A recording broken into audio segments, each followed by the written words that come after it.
also a part of this team.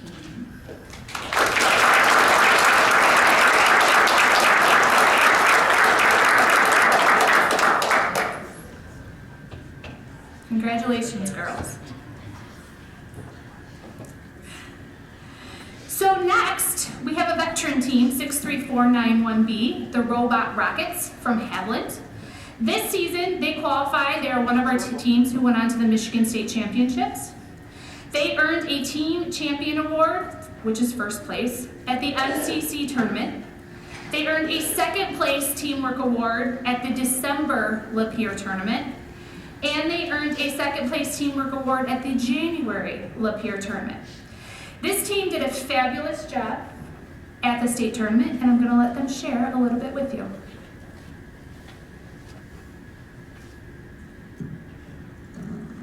Well, like you just said, we placed first once and second twice in our tournaments, and because we just worked hard and we practiced a lot every single week so that we could make it there.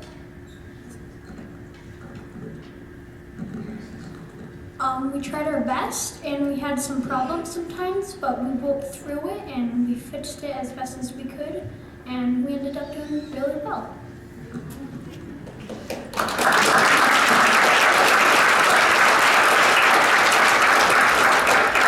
So when they were at the state tournament, they actually qualified for the final rounds. So, and they finished in 7th in the whole entire state. So the top 4 teams go to World, so they were super.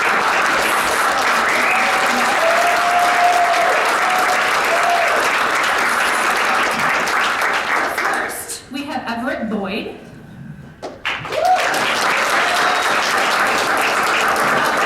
Logan Clausen.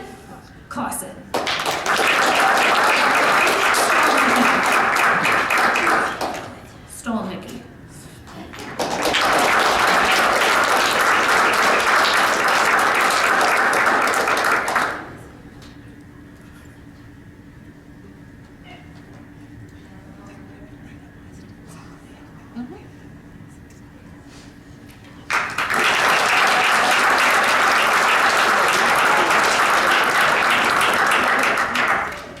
So another team that visited our state tournament was our veteran team 4885A, the Sample Techs from Pierce.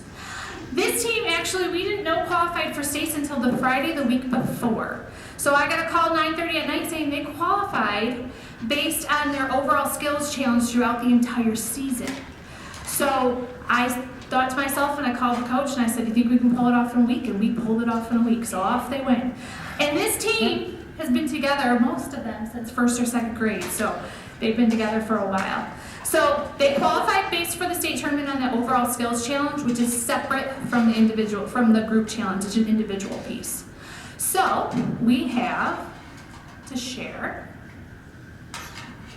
Well, we have been with each other for a while, so we have known each other, so we are able to work with each other very well. It actually was very short notice. We already took apart our robot, and then as soon as we got the okay that we were in state finals, it was kind of, okay, we gotta go fast, let's build our robot now. Yeah. We were, very much so. So they did a great job this season, and he's right, they had already taken their robot apart, so they had to rebuild it in a week's time. So they finished actually in 32nd in the whole state out of 60. So to have to rebuild their robot that they had worked on all season.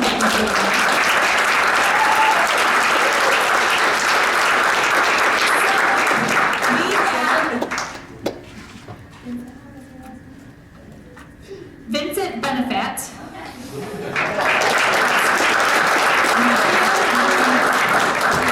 Zachary Fisher.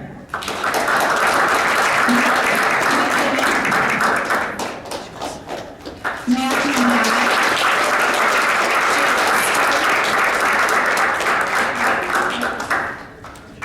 William Granger.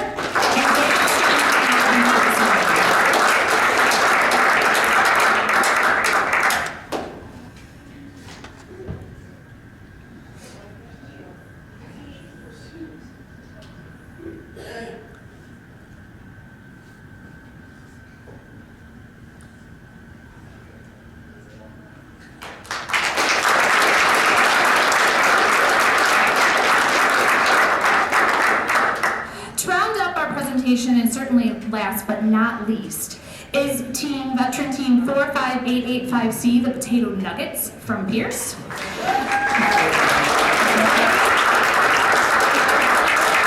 Qualified for a spot at the Michigan State Tournament as well. They actually, at the Michigan State Tournament, had the honor of winning the Pit Award. So every team that's there gets to decorate their pit. Then throughout the weekend, whoever is there, parents, siblings, coaches, judges, they'll visit the pits and they get to vote on which pit they think exemplars creativity, innovation, teamwork, because yes, they're listening to what you're saying while you're in that pit, and helping others who may need it. So this team had the honor of earning that Pit Award while they were at the state, which was a great honor, and we celebrate that.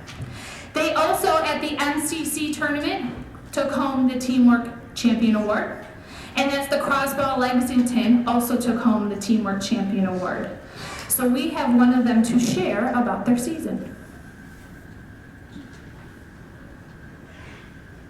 So like it was pretty fun to go to states and actually win the competitions that qualified us for states, and the Pit Award was actually really fun to earn. It was really fun to make the pit.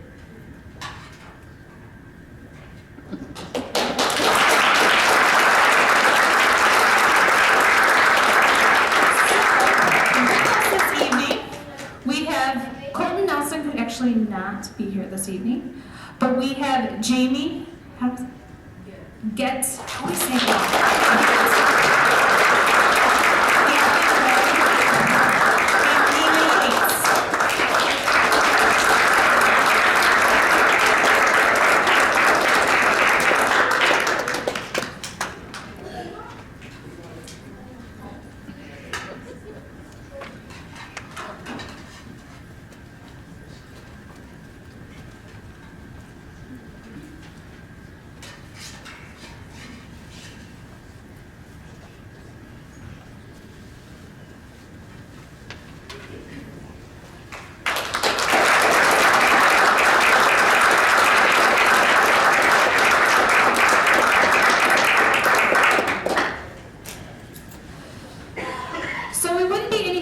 thanking some very important people within our Wired family.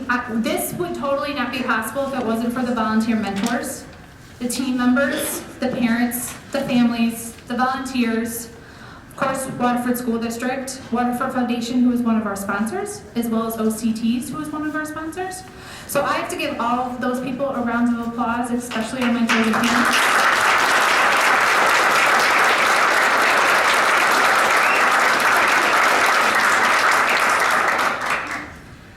And do you have any questions?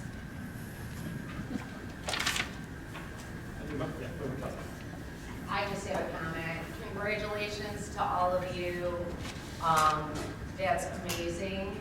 And especially you smaller ones, as well as you guys did this year. I look forward to seeing what you do the next couple of years. I mean, this is a great program. And do they have scholarship money available, like if you win, or is there anything like that with a program like this? So, yeah, essentially kind of. So once you get to the high school level, if you've been in it for so long, you have more of an opportunity and more scholarships available to you to apply for college. So our littles, right now, no, but as that trajectory moves and if they keep along with the program, absolutely. That's awesome. Congratulations, everybody. Member Hall? Yeah, same thing. I just want to say congratulations and just the time commitment and the commitment to the activity is just so inspiring, both on the students' part and the parents' part and the mentors' part. It just really shows such great teamwork and spirit, and just thank you to everybody for all the time that you put in to make this possible for the kids. What a life-changing experience, and we couldn't be more proud and more thankful to everybody involved in the entire process from beginning to end. So thank you so much for just making it such a positive, wonderful experience. The same thing, I want to, the commitment, not only the kids, I mean, you guys twice a week from August to February, and then the parents, you guys carting them around, I mean, That's a commitment on your end too. And the persistence, the team that had to rebuild their machine after they took it apart. I mean, that's pretty amazing. And the fact that you guys persisted, you did it with enthusiasm and moved forward with it. What a life lesson for you. So fantastic, very impressed and proud of you. I echo the comments of my colleagues, and just want you to know how proud Waterford is of you. The fact that you were at 12 different tournaments across the state representing Waterford in a way that makes us so very proud. And the skills that you're learning, I know that the electronics are part of it, but there's problem-solving skills and critical thinking skills and working outside the box and teamwork and collaboration and creativity and innovation. And while we really have no idea what kind of jobs are going to be available for you when you get out into the work world, because the world is changing so fast, what we do know is that those skills are what are going to get you there.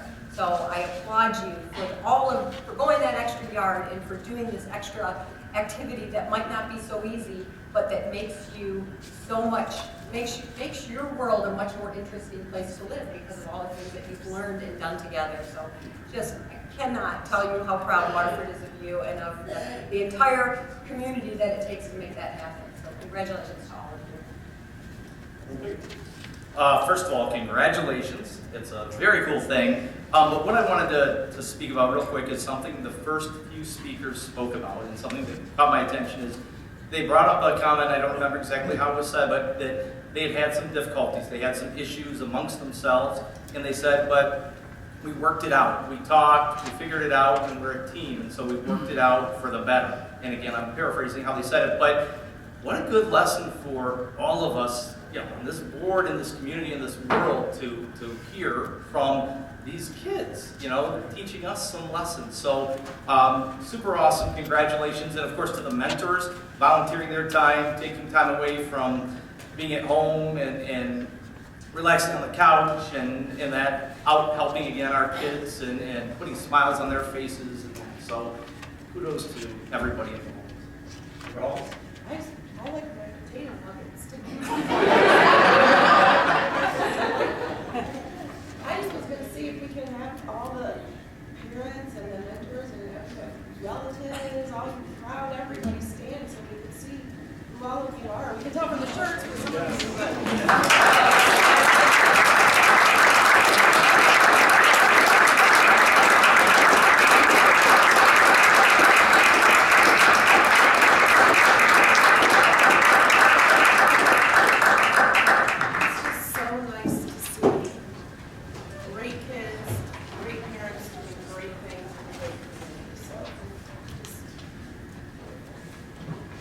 Yep, just terrific, awesome. When I'm teaching, I often have a lot of engineers and STEM, future STEM scientists and mathematicians in my classroom, and sometimes it's a little difficult to remind them that at the end of the day, that deep knowledge that we have in our subject area is always increased by the ability to problem solve, by the ability to communicate and work together. And so hearing that here, it's just, I'm going to take that back to work and I'm going to remind all of my students. So thank you. One last round of applause. Thank you.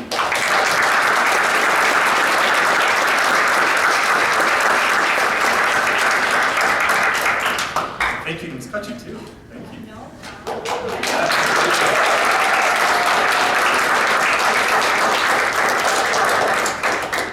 So we are going to move on. If we want to, we'll take a couple seconds here and let those people who are going to exit. But thank you again. Thank you. students, give your parents a big applause.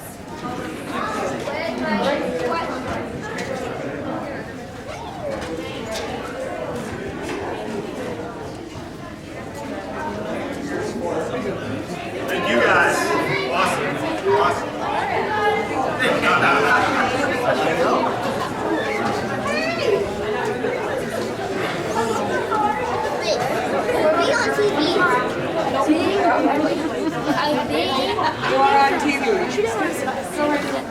Mama, up here!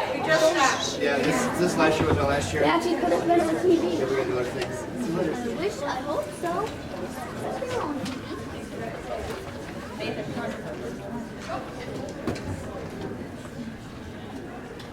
so we are moving, we have a theme going here, so we're moving on to science trajectory updates and WSD curriculum.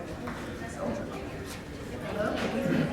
Just another thank you to Elizabeth Cutchy, because the work that goes into that program in all the different schools, all the different grades, is unbelievable. And she just does it all seamlessly. Classrooms, they're big, but she's there doing it on it. So an extra thank you to her. So, as you know, at our board study session, we went a little longer because we had a lot of information to share. So the next step up was for us to talk a little bit about science.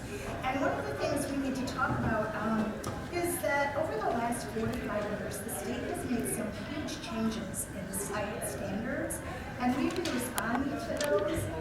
And before we get into our responses and where we're going, I'd like you to have a little bit more information about what the state has changed and the impact it has on science instruction first, so you kind of have the background that's laid out for you. And I'm going to turn that over to Carla because she's been on the forefront of that. Hi, hello. So why the change, I think, is really the crux of it. And so why not just start with the why? When we had our previous assessment, and let me just say simply, a lot of this is the state assessment is changing this year. The state assessment that our students will be taking in 5th grade, 8th grade, and 11th grade is different and structured differently than it has been ever before. And when the state made those transitions, the assessment used to be based on equal proportions of physics, chemistry, biology, and earth science. And you'll see the P, C, B, and E, and if you, hopefully you're going with me on that one. And that's what it was, that was the former assessment. And there were equal amounts, equal proportions on that state assessment that students would be accountable for. But the transition to the new state assessment and the new state standards that were presented several years ago, and the assessment is obviously a result of the standards. There's a different distribution in the disciplines that students are expected to know and the amount of content they're supposed to know in the different areas. So as you can see, earth science and biology are really the primary areas in which students are going to be held accountable on the assessment. You'll see physics has dropped by 50% and then chem quite a bit more thereafter. But not only is the discipline important, it's also the science and engineering practices that's really embedded throughout this new curriculum that is very different than what we're used to. This is the phenomenon base that you're hearing our teachers and our students experiencing in our classroom. And this is why we've made such a dramatic change in our classrooms to ensure that we're setting our students up to be successful when the state assessment arrives this spring.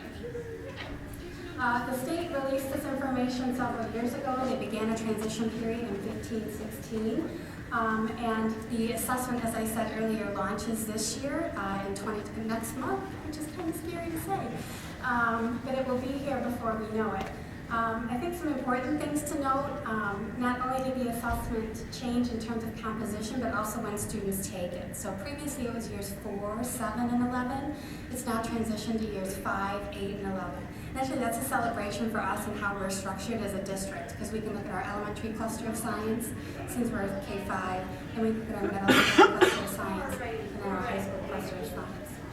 And another piece I want to point out here that will be relevant when I speak to you a little further in the presentation is that the 8th grade standards formerly used to be assessed on the 11th grade assessment. That's not the case anymore. That's moved back to the middle school, and those 8th grade standards are being tested in middle school, where the 11th grade assessment is unique to just the high school experience, 9th through 11th grade. Another reason why we've made changes in our science curriculum is not only that the standards changed, not only that the assessment changed, but our data in the district was indicating that we weren't quite hitting the mark. And as you can see, over time, we were working to close that gap. We don't have data from 18 and 19 because there was no assessment in 18 as this transition came into play. And in 19, there were field tests done, and I have some field test results to share with you as to how we're looking right now. But we'll actually get true data compared to us in the state this spring when the assessment is. So knowing this change was happening, obviously we had to react as a district. And we actually began this work in 2014 and 15, but here is a snapshot of the most recent 4 years of work that we have embarked on across the district. And I have it broken down for you by level because I recognize you don't have mega eyes, so, and that's okay. So what did the elementary transition look like for us? Well, actually in 14-15 we adopted new kindergarten curriculum, and that was from Oakland Schools. And then in 16-17 we adopted full K-3 curriculum, and that was written with actually our staff in conjunction with Oakland Schools. As a result of that transition, we also partnered with ECA to provide science kits to every classroom to ensure materials were not an issue and not a barrier as to why we were not implementing our science curriculum. We also, during that year, field tested some 4th and 5th grade science units, which are actually back through Central Michigan University and also Oakland Schools. There was not anything upper L that was in development when we made the original transition K-3, so we were looking to pilot and we were looking to partner with some folks to help us find some quality materials. In 17-18, we adopted 4th and 5th grade phenomenal units. We then expanded our kit management to K-5, and then we provided the opportunity for any teachers to participate in voluntary NGSX training. So the standards are NGSS, Standards Next Generation Science Standards, and NGSX is the series of training that complements how to adapt those standards in the classroom. So it gives teachers the understanding of what those standards are and how do we teach those in the classroom. And it's not a one and done PD, it's a multi-series day of professional development, and we offer that to all of our elementary teachers who are interested.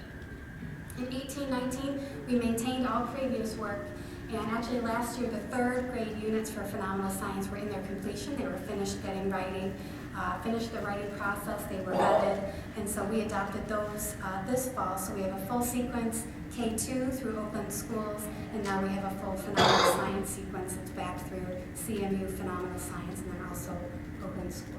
So I'm going to share with you field study results, field testing results. I just want you to know that when these are shared to us, they're not expected to talk about proficiency, and it's really just to give us a ballpark of how are we progressing. So I wanted to show kind of what it looks like on a brief overview. And if you remember from our board study session, these were a part of your packet. We just didn't get a chance to get that far down in the agenda. So if you're a box and whiskers plot kind of person, you'll really like these. And if you're not, it's okay, I'll help you. You've got 3 categories here. This is a particular school here in our district. This is our district average, and this is the state average at the elementary level. And so what you can see here is, obviously you've got a global overview. The dot here indicates the mean, the average score of the state, the district, and then also the school. And then the line indicates the median. You've got quartiles and ranges and all that jazz, but we don't need to go that far. That's the math teacher and me having fun. But then you can see how it's broken down into those different disciplines we talked about earlier. So you can see that the state gives us information relative to earth science, life science, and physical science, which is a combination of physics and chem. So this is the information we have right now from the state level, letting us know how are we doing, how has those changes we made, how are they affecting student progress at this point. So based on this information, we're feeling pretty optimistic given that we were not looking very close to the state average at all in previous years in any of our grade levels. And at this point, the district as a whole, which is this middle column, I couldn't pull it, but just district versus state, I had to pull a building in there too. We feel pretty comfortable with where we are right now in our plan, and that we're making a good transition there.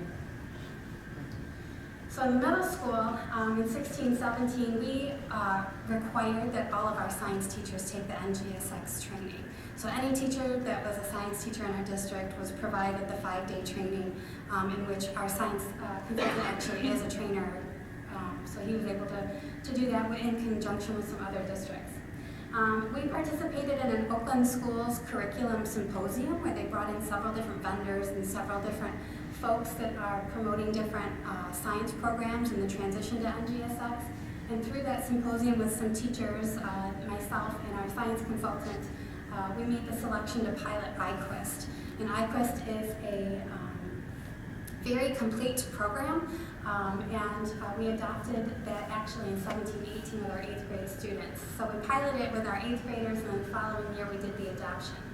For 17-18, we trained any newly hired teachers. So it's become like routine practice. So anybody that moves into our district, there's a middle or high school teacher, it's a given that they have to have this NGSX training if they come to us without it. It's kind of become commonplace now recently. So it's not unusual for folks to come in with it, but we just want to make sure that that's an absolute, that all of our staff have that training. We rolled with 8th grade first. Some of you might be wondering why 8th grade, and it goes back to that comment I mentioned earlier about how 8th grade is now being tested in that 6 through 8 band and then 9 through 11. Our previous 8th grade curriculum was earth science. And so bringing in the introduction to the earth science course, which I'll talk about in a minute, try not to get too ahead of myself, that didn't make a lot of sense. So we rolled in the new curriculum in 8th grade. What's cool about the middle school curriculum is that it's not life science in 7th grade, earth science in 6th grade, physical science in 8th grade. It's each discipline every year. And so they have 4 units that they participate in, and it builds every year upon those. So they're not just limited to one type of science during their middle school year. They actually get exposure to all disciplines in science. So in 8th grade again, NGSX, you're going to see that everywhere. And then in 18-19, we went down to 7th grade then. And then we purchased all the consumable materials, the kit materials as well, and we worked on assessment design. Anytime you adopt new materials, you have to look at any new curriculum. You always want to look at your assessments and ensuring you're assessing students appropriately to match what they're learning. And then most recently, this year, we completed the set with our 6th grade students who are the furthest away from being tested in the 8th grade band. They also received the full program this year along with training and all that jazz. Another piece to this is we partnered with Michigan State University, and you'll see that here from here on out, with a partnership called M-Plant, which is really working on student engagement in science, and in what ways can we ensure that our students are engaged. And this is some work actually a couple teachers at Mason Middle School embarked in, and we're continuing to grow that with our other teachers at the other middle school as well, so we're really excited about that. Again, here's those wonderful representations for you that are a little tricky to see. But again, just as a reminder, here on the far right, this is the state average. This is what the district's faring right now in these field test results, and this is just a sample building that I pulled for you. And again, you can see the disciplines broken down: earth science, life science, and physical science. And I would be remiss if I didn't keep talking about the science and engineering practices, although there isn't a special place for that. That really is a significant piece of this transition. So lastly, we get to high school. Again, we're going to see NGSX all the way throughout. As recognizing that the demand of our students taking that assessment was going to have fall so heavily on earth science and biology, we wanted to make sure it was really important that every one of our students had an opportunity to really understand that curriculum prior to taking that assessment. So as a district, we worked and we resequenced our graduation requirements, asking all of our 9th graders to take earth science, looking at biology for sophomores, and then a choice of chem or physics as a junior, or they could take both, or honors, or AP, or none of their opportunities changed at all in terms of options. They were still, all those are available. We just ensured that earth science was there for them, knowing that that transition was changing because that wasn't in our current course sequence. So as a result of resequencing the science graduation requirements, we had to work on earth science curriculum. This work is new work. The standards are new standards. There is not materials out there we can purchase yet that is aligned to this. I don't know, for those of you that have been on the board for several years, when we first embarked in the transition with the Common Core mathematics curriculum, particularly at the elementary, those materials were really hard to find. There wasn't a pretty book. There wasn't a publishing company that could give you a package that was all set and easy to open up to page whatever, and we're going to work on this.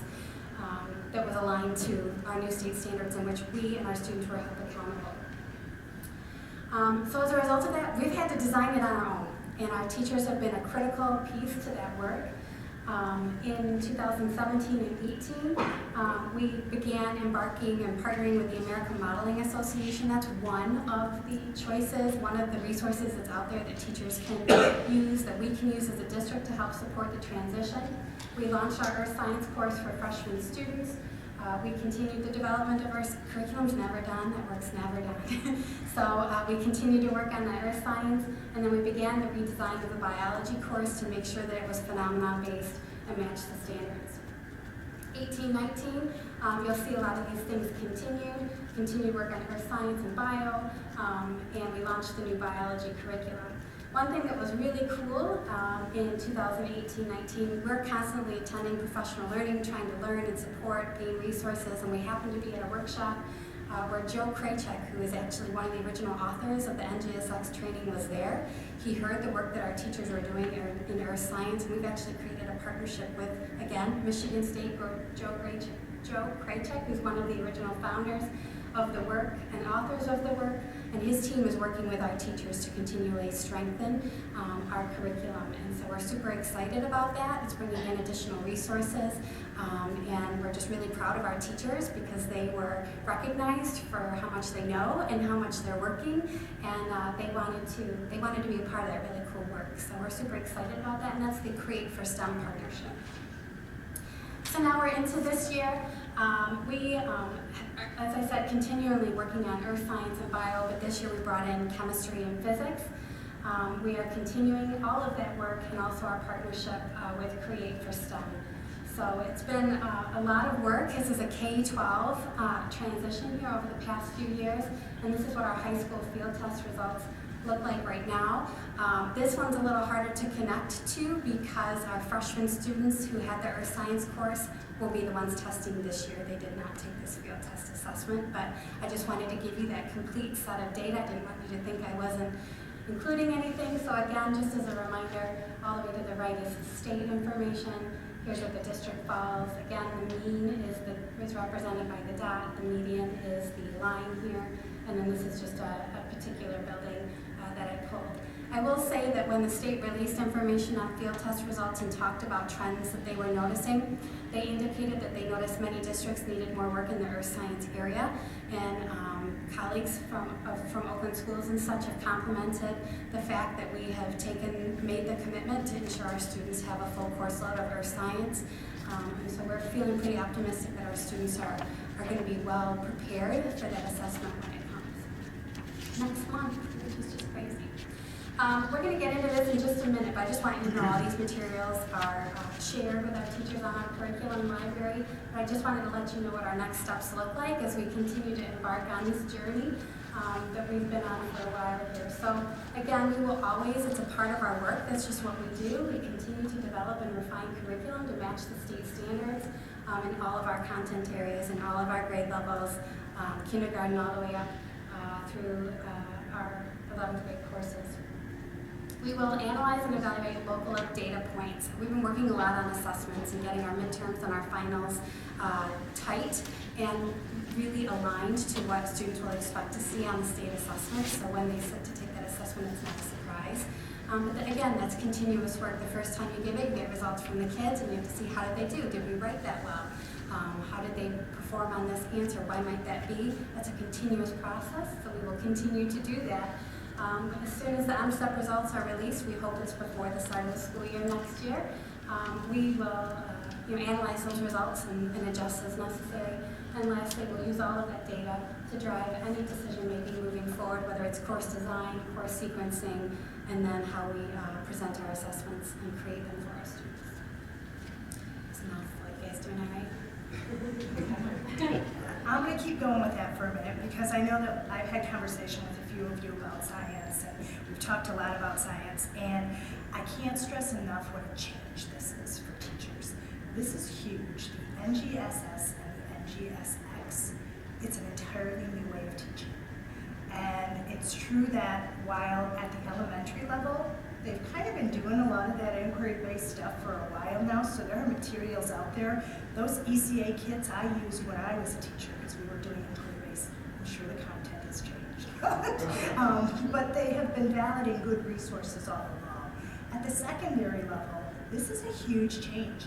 And what often happens with things like that is the state comes out with these new standards, whole different way of teaching, but the textbook companies have not caught up, and it takes them years to write textbooks. So we are in that flux right now, and it is causing discomfort. There's no doubt about it. And so I had the pleasure of meeting with all the science teachers, and they are phenomenal people who are working really hard to write this curriculum, to talk about their own beliefs about science instruction, and how does that fit into what the state is asking us, and where do we see our role in this, and how can we move forward, balancing what we know through experience and what the state is asking us to do. And the conversations are really amazing, and it's sense of pride to be able to sit there and see how much they value both their content and their art and teaching. And so we are working together, and this summer we have afforded all of them the ability to work even further on their curriculum and their assessments, refining those. As materials are coming out, we're looking at those. There are some teachers who love the American Modeling Association materials. There are some who aren't sold on that, and that's okay, because that's their opinion, and we value both. So it's going to take some time to get this all sorted out, but they're working really hard at it. Some of them don't love the trajectory we are using currently. Some love it. So we're working through that, and we're going to try it. We're going to see how it goes. It's endorsed by Open Schools. They've watched what we've done. They've worked with us. So we've got to try it, see how it goes, and then if we need to make adjustments, we'll do so. We're getting all the science teachers together again this Tuesday. They've been talking about wanting some Vermeer probes. It took me some doing to understand what that is. But we're bringing them together. The rep is coming out on Tuesday to show them all different varieties, and we've set aside money to purchase those. We want to be able to provide what they need as they need it, as they implement this new curriculum, to make it as comfortable as possible as they're charting new territory for themselves. We're going to keep working right side by side with them and working together and trying to ensure that they are as comfortable as possible and that we are following the state standards to the best of our ability. But it is a huge change, and I do want you to be aware of that. It's all new stuff. So what we'd like to do is show you, using science as an introduction, we'd like to show you our curriculum library, the instructional library for Waterford. This is something, do you have a question? It's okay. I don't know if we're leaving science, and I have a couple questions about what we just... We're going to show the science curriculum, but go ahead and ask. It's fine, Joan, go ahead. Okay. I don't want to disrupt your flow. No, you're fine, you're good. Okay, so my first question is, when you talk about a field test, that's not the actual assessment, it's our district going out and... It is the state assessment. It was given across the entire state of Michigan. Okay. And so nobody had a choice, they had to take it. They did do pilots and things years previous, but this past year everybody had to participate in the field test. So that was across So the by state. field test, we're not saying it's a pilot or we only did a subgroup, we're saying called it a field test. Everybody did it as if it was a real assessment. Correct. But they are using it to test items. I mean, the state is using it to test their items as well. Make sure they were Right. valid. Yeah, exactly. So I recognize, and I've been here long enough to understand what kind of a pickle our state continues to put us in when they mandate things without enough time or resources or expertise to support the things that they're mandating. So I recognize that is a state issue that they have done to us. But it is a little disconcerting that we have likely 550 school districts in the state of Michigan. Are each of them independent of one another, having to create their own earth science curriculum? Or are the intermediate school districts assisting in that process? Is the state assisting in that process? Or are we all just left to fend for ourselves? I feel like we're left to fend for ourselves, and so we've been pretty creative to build partnerships. We have an amazing relationship with Open Schools. We are part of the science strategic team for the county, so we have been a part of those conversations. We learn about what Walled Lake's doing, what Huron Valley's doing, what Novi's trying, what Brandon's up to. We actually do a lot of work with Brandon. But we talk, so we try to understand that. That's one of the reasons we've leveraged the opportunity with Michigan State University, because that work is going to be adopted across the state by other folks. And if we have an opportunity to take what we've started and help build and understand, that really puts ourselves and our kids in an advantage. And it's great for our teachers. They're loving the work. They're loving the opportunity to partner. And so we've just tried to be creative with what we can because it's important. It's high stakes work. And so we've leveraged our county resources, and we're now reaching out and been fortunate that Michigan State noticed the work that we're doing, and we jumped at that opportunity because we just feel that's a smart thing to do for our teachers and for our kids. Sure, and I'm so proud of the work that Waterford's doing. It's just incredibly discouraging at a state level how ineffective that is to have 550 school districts, each one independent of one another, developing their own curriculum 550 times. Let's get it done right. Times how many contents, exactly. How many grade levels, Exactly. because that is always... That is a colossal waste of resources and time and energy when it should all already have been defined. Well, predominantly it's at the high school level. There are resources in the middle school. We were able to take care of that with a program that we feel it's endorsed across the entire Midwest. So we feel really good about that. The high school's really tricky. So folks are doing lots of different things. They're trying to put earth science in some of their classes they already have. So if you look at their course sequence, it still looks pretty traditional, but we're getting feedback from other folks saying we don't love it. Like we're not doing it with fidelity because we're used to doing what we always do. So Oakland Schools told us that they're using our model to endorse with other districts by putting our science in it. And so I feel really good about that. I feel like it's tricky, it's hard work. Our teachers are working their butts off, and we are so proud of them. Just like them to have more time with their kids, and it's just really unfortunate. Well, it's like a bouncing ball, because it went until 2 or 3 years later, and then what do we do again? Right. Well, we're providing our teachers the choice. If they want to stay after and work, they're welcome to. If they don't, and they have programs, they're welcome to do that too. And we have different ways that they can still be involved in the process. We have some teacher release. We've got a lot of summer work going. And they get to choose the dates. We've got a lot going on to make sure everybody feels like this is a community effort, putting this together. And so we're really proud of their commitment. Absolutely. I didn't ever mean to make. I'm incredibly proud of the work that our district does and creating the curriculum.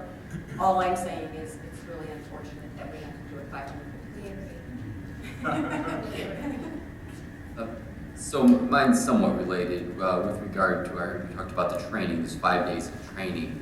So where does that happen and who provides that? So as I mentioned earlier, our science coach is a trainer, so he trains actually in-house.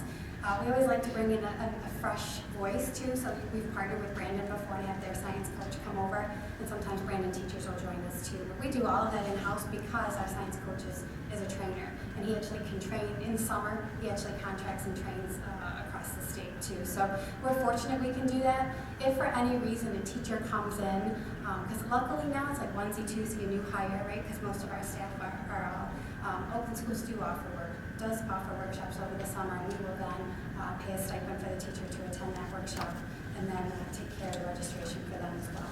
Well, that was my question. Is it like a seminar? Is it hands-on? How does it work? It's hands-on. It's really hands-on. They've got all kinds of stuff going on. They've got bottles that expand and collapse, and there's a lot of collaboration. What it really is a simulation for them on what the state expects the classroom experience to look like for our students. So they kind of have to live it, and then they have to understand, and they, as the experts, get to make the connections to their content, and then make those decisions on how they're going to then use that information and deliver it in the classroom to their students. Sure. All right. So again, this is a Google site that our CIA department has put together. It actually includes everything that is available to teachers in terms of professional libraries, but it specifically houses all the curriculum for the district as well. And so I wanted to take you today to science in particular, and we're going to show you some other things while we're in there because it really is a very cool site, and show you the earth science curriculum that we've been working on. And so you can see that all of the units are in there. There's a pacing guide for teachers. If you scroll down, there are the assessments, which we can't show you So somebody will stop the camera and look at that. But this is what is available to teachers, and they've helped write this. So they're right in there with us. And it gives the materials, it gives the overview of the unit, it gives on the other side the pacing guide, and a rough estimate of where they should be when, and some support systems of here are some lessons that you can use. But again, they have had to create all this. And that when you've got a bunch of people in a room who may have different philosophies and are trying to come together, that can take a while. They talk it out, they debate items, which I think is awesome, but it is time consuming.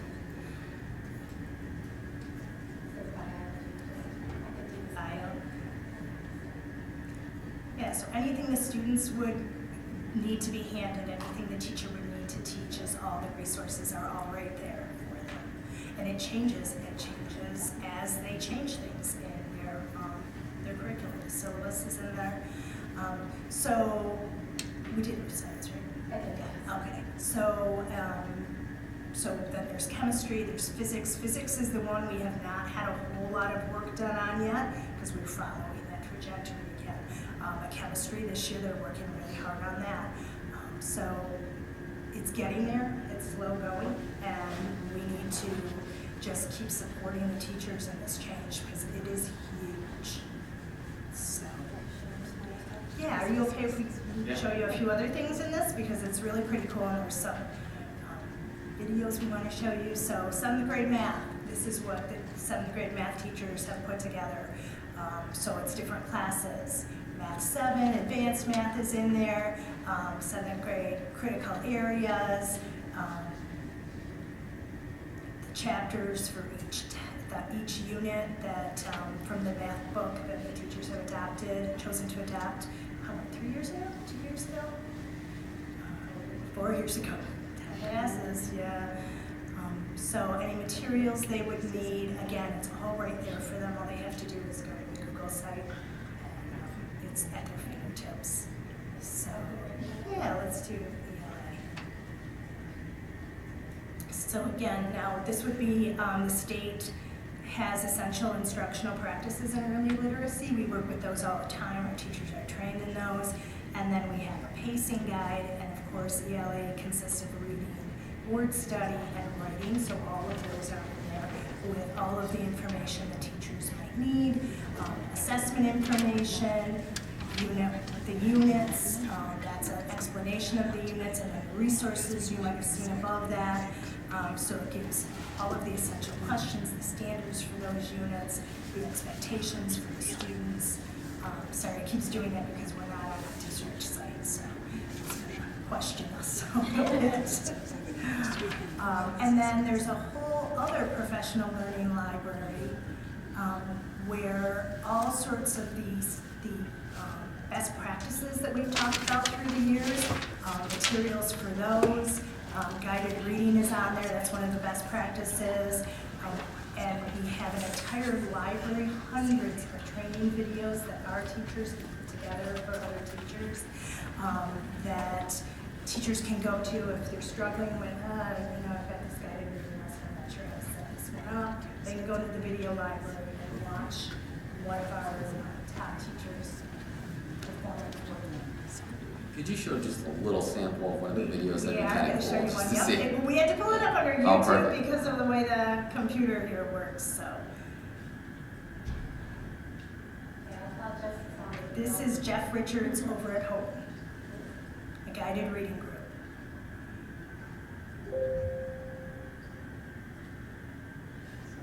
We'll all be done signing.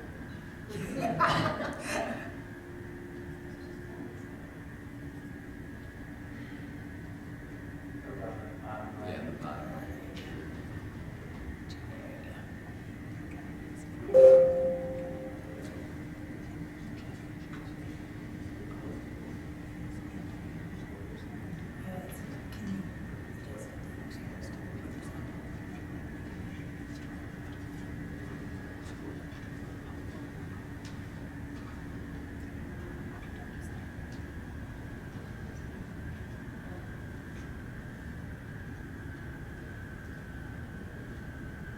And you'll notice the other teachers, this is actually during a lab where we're having teachers learn from Jeff.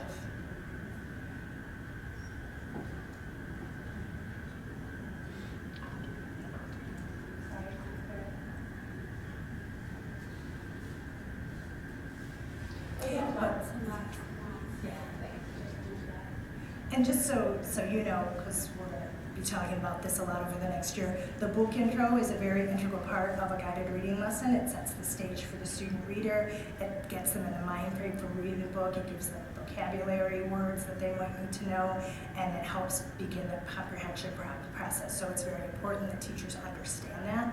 And that was an example of one of our teacher-on-teacher labs to help them through that process and to learn. So if I'm a new teacher and I've not really done this before, I can go to a gazillion videos of book introductions and I can watch a number of them to see what's similar, read the materials, work with one of our seasoned teachers and really get a better idea of what that looks like. So do the other districts then, or can you collaborate and have the same sort of district that I know of that has this. Yes. This was all built in-house by the CIA department. I'm sure that there are others that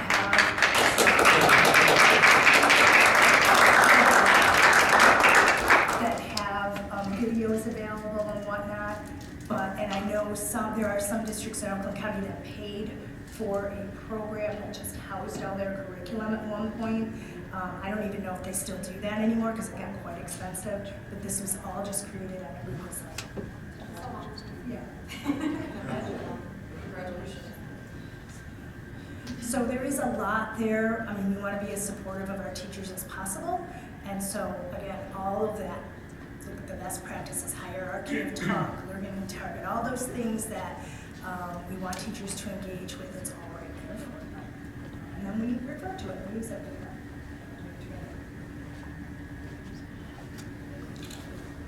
I can't even begin to tell you how happy I am to see this. I heard it referenced a couple times.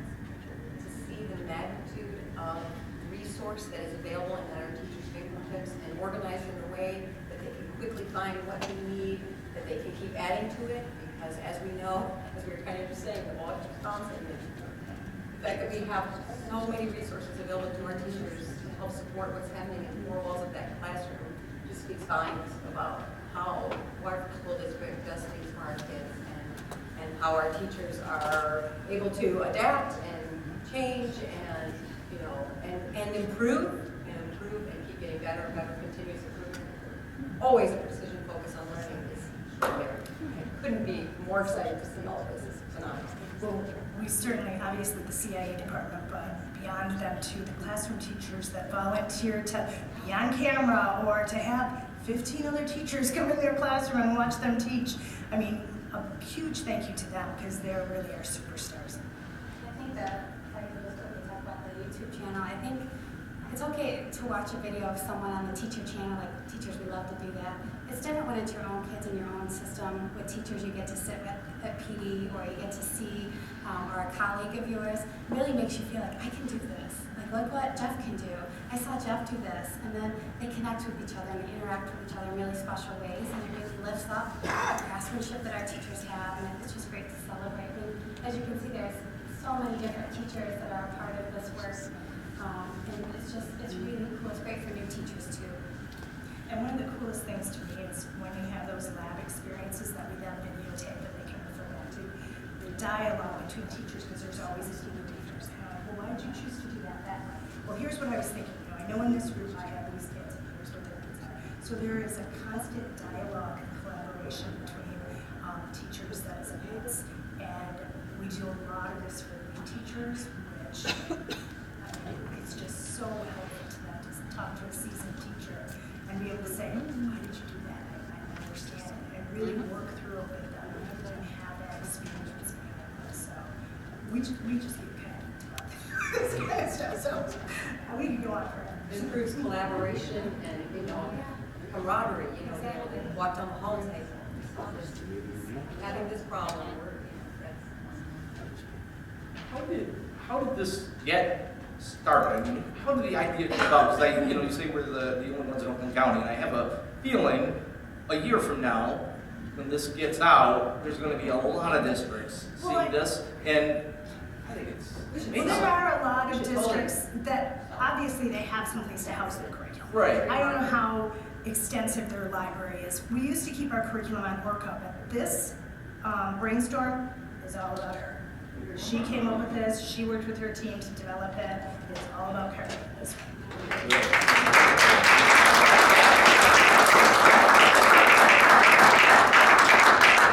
I just get to browse through it. You know, so you get excited about it. And certainly, we're not saying that everything on here is perfect. We know we're going to be looking at our curriculum, but the nice thing is, all we have to do is go on and change it. You know, we look at it with teachers, we know we're going to be making some tweaks here and there. We know in science we're going to continue to make tweaks. Okay, take down the old, upload the new. It's all right there. So it's simple. I just want to underscore how impressive this is. This is no easy feat. When we hear the word curriculum, people often assume standards and textbooks, right? But when we're talking curriculum, it's about pedagogy, methods of teaching. It's about culture work. It's about understanding the latest and greatest in scholarship for teaching and learning, making sure we have shared understanding of how knowledge is constructed. This is no easy feat, and to do that, not only to implement it, but to receive feedback. I mean, this is the cycle of assessment, but impressive. So kudos to both.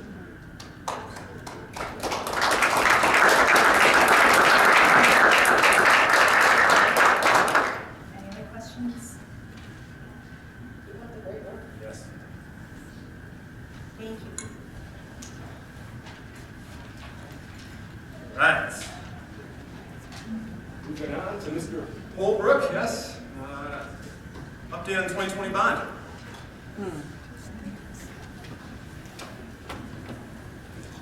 Well, once again, I'd like to thank this board for giving me the opportunity to go over all the things that have been done with the 2016 bond. That'll be the first part of this update, and talk about the information for the 2020 bond proposal. This PowerPoint was actually developed probably early September, and then present the first section of it for 2016. It was presented at the September 19th board meeting, and I encourage anybody to go out under our website, under the Board of Education, and towards the bottom of all of our presentations, and you will find on the September 19th board meeting, you will find many more pictures than we have here. Tried to streamline this a little bit because it is kind of a long PowerPoint, and I'll try to go through it kind of fast because not only did this begin on the September 19th board meeting, but also on November 21st, we had a board study session which we presented this almost identical PowerPoint. There's a few things in it that have been updated, but basically it's the same PowerPoint that's been out there on our website since we usually put our PowerPoints out there after a presentation the very next day. So November 22nd, much of what you see tonight has already been on our website. So let's talk about 2016 bond series. I'm going to go through the project history. As we go through this PowerPoint, we'll talk about current millage rate, property values, and the debt schedule, future bonding capacity, our 2020 bond projects, and then our bond language, the timeline, and then the statewide school district election dates. So, March 8th, 2016, the voters approved the issuance of $100 million in capital improvement bonds. We kept the millage rate at 7 mils. We didn't increase the millage rate at that time. We sold it in series. People ask, well, how do you sell it in series and not raise the millage rate and have $100 million? Well, similar to what we've been talking about for the 2020, property values have increased. And then we also have refinanced our debt. In fact, the next information item I'm going to talk about is the refunding of our 2003 Series 3 bonds. And when you look at the schedule of all of our debt that we've refinanced, and we really refinanced quite a bit of debt during the financial crisis because it offered extremely low interest rates for as people sought safe havens and government entities like ourselves. And now with this most recent refinance, our total savings and interest over all these years of the debts, the interest expense outstanding is $11 million, or just over $11 million. And all during that period of time, since really, if you take really since we voted in, since the voters approved the 2016 bond for $100 million, since that time period through the election date for this May 5th, we've paid back $61,760,000 in debt. So we have structured our debt in a way that's pretty aggressive to get our principal payments or our debt, outstanding debt down so that we can issue other bonds in the future, and that the community isn't burdened by debt for projects that may not have the same life expectancy. So we certainly are aggressive in that area to make sure that our projects that we build last longer than what the outstanding debt is. So we sold Series 1 in October 2016 for $20 million, Series 2 in 2017 for $50 million, Series 3 in 2018 for $10 million, and Series 4 for $20 million in 2019. What this shows is, again, aggressive principal repayments, refinancing, and this is a great reflection of our community because property values are improving very well. So quickly, I'm going to go through here. Beaumont Elementary, as I said, you've seen this presentation. Again, if you go back to the September 19th PowerPoint that is on our website. You will see far more pictures than what's here, but we'll go through them really quickly. So the renovations at Beaumont are around $7 million. I said this the other night, I'm going to say it again. I like summer pictures. I don't like the dreary winter pictures. So we've made substantial improvements in these areas, but this shows progress, and it's from last summer. As we get to springtime and some green grass, we'll take some updated photos and give another progress report. We expanded the park, or we renovated the parking lot, the cement, and then let's go back. That is a new gym that is now open and is being used by our students. It's kind of hard to see on that photo there, but it's in the background. With the roof, you can see the roof structure going in at that point. Cooley Elementary, $8.1 million. Again, the front entrance, new parking lot. One thing that you see in this one is the blue roof. That's a metal roof we put. Everybody thinks that our media centers are all brand new. They're in great shape. However, they're they're about 24 years old. Depends on which one was built. We're going to look at, but they did need a new roof. The shingles were wearing out, so we put metal roofs on here to last for the long haul for students and future generations. When they do improvements, they won't have to be improving that roof. This is the brand new parking lot, and then in the back, this is a substantial improvement. The topography has changed totally. We didn't even have a bus loop in the back of the building, and now you have an entry back there for the bus loop and bus drop off, and it's just a wonderful addition to Cooley. Donaldson Hills, $4.6 million. And as you can see, this photo of the new entry, again, a blue roof, metal roof in there, new parking lot, new cement. Grayson, $7.6 million. You can see this is still under construction with the new. You can see the new asphalt and the new cement. In the very background there is the new gym going in, which is now complete. Haviland, $6.5 million. You can't tell in this picture, but this parking lot, as you struggled to get out of Haviland's parking lot, but now this parking lot here is 3 feet taller than what it was, or higher than what it was before we started this renovation. It's still a little steep to get out, but it's much better than it was. You don't slide down the hill on the ice. This is a new parking lot on the west side of the building, and then you can see on the right of this photo is the brand new gym. Houghton, almost $6 million. Again, you can see the same thing, the new metal roof on the media center, the new parking lot, and the new cement.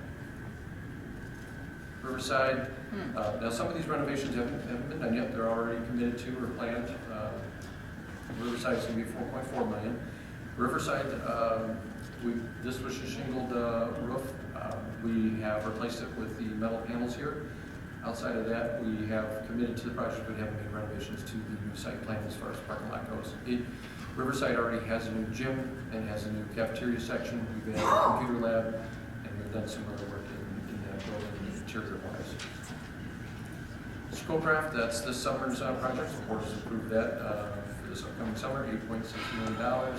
This is a rendering of the very back of the building where the gym is going to go, the new parking lot, and where the bus loop is going to go. You see at the very top of this picture the schematic of the building. That light blue area is where the new gym is going to go. And the very bottom section will be a new parking lot. It's just some interior photos of what the elementaries and interior hallways have been redone. This is the new gym. It's pretty standard. Colors may be different from building to building, but they're pretty close to being the same look, same size. This right here, they look like computer servers, but they're actually boilers. These are brand new boilers. And then in the very background is a new electrical panel. That electrical panel actually was done with the last series of the 2003 models, just a few years back, and that has the capacity to increase for the computer labs and all of the new air conditioning that we have at all our elementary buildings. Mason Middle School, new cement in the entryway, new parking lot, new loading dock. Just an interior photo of the media center, some renovations that were done there. Pierce Middle School, $11 million. I always like to explain that just because there's more dollars doesn't mean that there was more done in the building for students, if you will. Sometimes it was at the expense of Pierce had a boiler system, a steam boiler system that was over 50 years old and needed to be replaced, and that required a lot of different plumbing throughout the whole building, let alone the boilers themselves, and so a lot of the renovation costs were all wrapped up into that cost there. This front entry, you can see where the truck is over there. It's kind of the new parking lot. Student or parent drop off, with parents drop off their students. There's a few cement panels that were at the top of those windows. It was actually cement product that was delaminated. Those are all new metal panels in there. Remember the old covered walkway in front of the building that was, lack of better terms, was failing, and it's now removed and busted, and new asphalt and cement and so forth. This is one of the examples. I have two photos in here of boilers that, you can tell in this picture, there's two cement pads there. Those two cement pads held giant boilers. Those boilers extended beyond the pads, just the footings for those boilers sat on those pads. Now that we've renovated and went to a hot water boiler system, we now have just those three boilers to keep the entire building. Just some interior updates. Here's Kettering, 7.3, almost 7.4 million. The gyms that we have there, this is the first time we've resanded the floors there and repainted all the lines and recoated everything. This is a good photo of what the old boiler at Kettering used to look like. You see it's being broken down to remove out of the building. Otherwise, it's the only way to get it out of there. Some of these old boilers, I just want to explain too, is that what you have, they were so old that you can only go to, really, for the most part, shipping companies to actually fix them because there's boilers on ships for the Great Lakes. So you have to get experts from there to actually be able to work on this. And so that's what they're just old and outdated, and we're replacing several boilers throughout the district one at a time. And this is what the new boiler looks like. Hey, Joe. Yeah. Sorry. Like this new boiler, so what will be the lifespan? Best guess, lifespan? Hopefully at least 20 years, because that's the depreciation I'm putting on it. So I hope that it lasts that long. So, Gotcha. Perfect. If we can squeeze 25 years out, that'd be great. And again, that's a good point, because when we make the principal, a lot of our debt that's out, when we structure our debt, we're trying to do 15 years. So we try to get the debt paid off before the assets need repairs or fail. You see, this is the Kettering baseball field. This is the Kettering softball field. The back parking lot and loop drop off behind the PVC at Kettering and the athletic storage facility. The locker rooms at Kettering, weight room in that lot. Similar things. There's the new flooring in the gym. This is one of my favorite photos for showing really 20 years of progress. Both Kettering and Mott are twice the square footage today than they were 20 years ago. If you look at that, it's hard to tell this picture here in the distance, but if you look at it online, again, this PowerPoint as well will be out tomorrow on our website as well. The very top, towards the right, center right, is you can see a little bit in the distance there, blue. That is the new tennis courts, and then as you come closer to, in the photo, the new athletic facility, and then both baseball fields. The baseball field to the right, and the softball field to the left. The parking lot above the softball field is new. In the last 20 years, you have that white roof section of the building is the Full Fitness Center. To the left of that is the gym. Behind the white roof is the PAC. And these are all new sections. And behind the PAC, which you can't see in the photo, is the STEM lab. It's not a new building, but it's a renovation of what used to be our auto shop, and now it's our STEM shop, or our STEM lab. Then interior-wise, we've done other things such as new science rooms, and then in the far distance of the building section, we've added for the special needs programming. So cafeteria, minor renovation of the cafeteria over the summer. Their locker rooms. Then transportation. We've added new fuel tanks above ground now. That's the new DEQs, and they're pushing towards having everything above ground as far as fuel tanks. This is two things, one the bus and the asphalt in the bus garage area. Other items were done. One to point out Durant on here. Durant had the alternative high school had a parking lot renovation, and their bus loop redone, and then also included in that parking lot renovation was easier access for our left tracks, our special needs program, with new cement and asphalt being able to go to the side of the building. A couple other points, the fiber network down at the bottom, 2.1 million. And then there was some other things. I have some other pictures of just some items that some were not capitalized because they didn't meet our threshold, but you do spend $500 on them. And then just really general equipment. So this is some server network for our fiber. This is one of those other projects. This is the bridge across between Grayson and Mason. That was totally renovated. So on the 21st, and when we presented to the board on November 21st, at around $966,000 in interest income on bond premium. Now that it's updated through 229, we've now crossed the $1 million mark for interest income. So that's just added to the $100 million for additional projects. And it's added to our bottom line for more capital improvements. So let's move into the 2020 bond proposition. I know this is hard to see up here. When I originally presented on November 21st, we had two options of how we wanted to present this. This is the proposition language of how the board decided or voted to move forward with. It talks about, I'll go through some of the projects.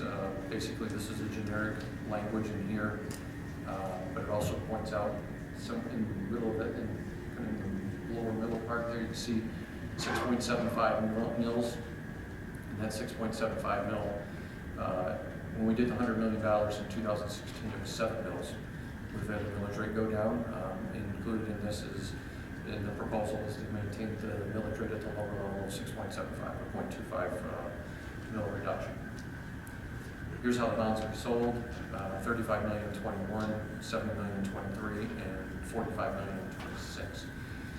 Again, as I explained for the 2016, we had a 7 mil rate for 2016 bonds, sold $100 million in a short period of time, and it's all because we make principal payments each year.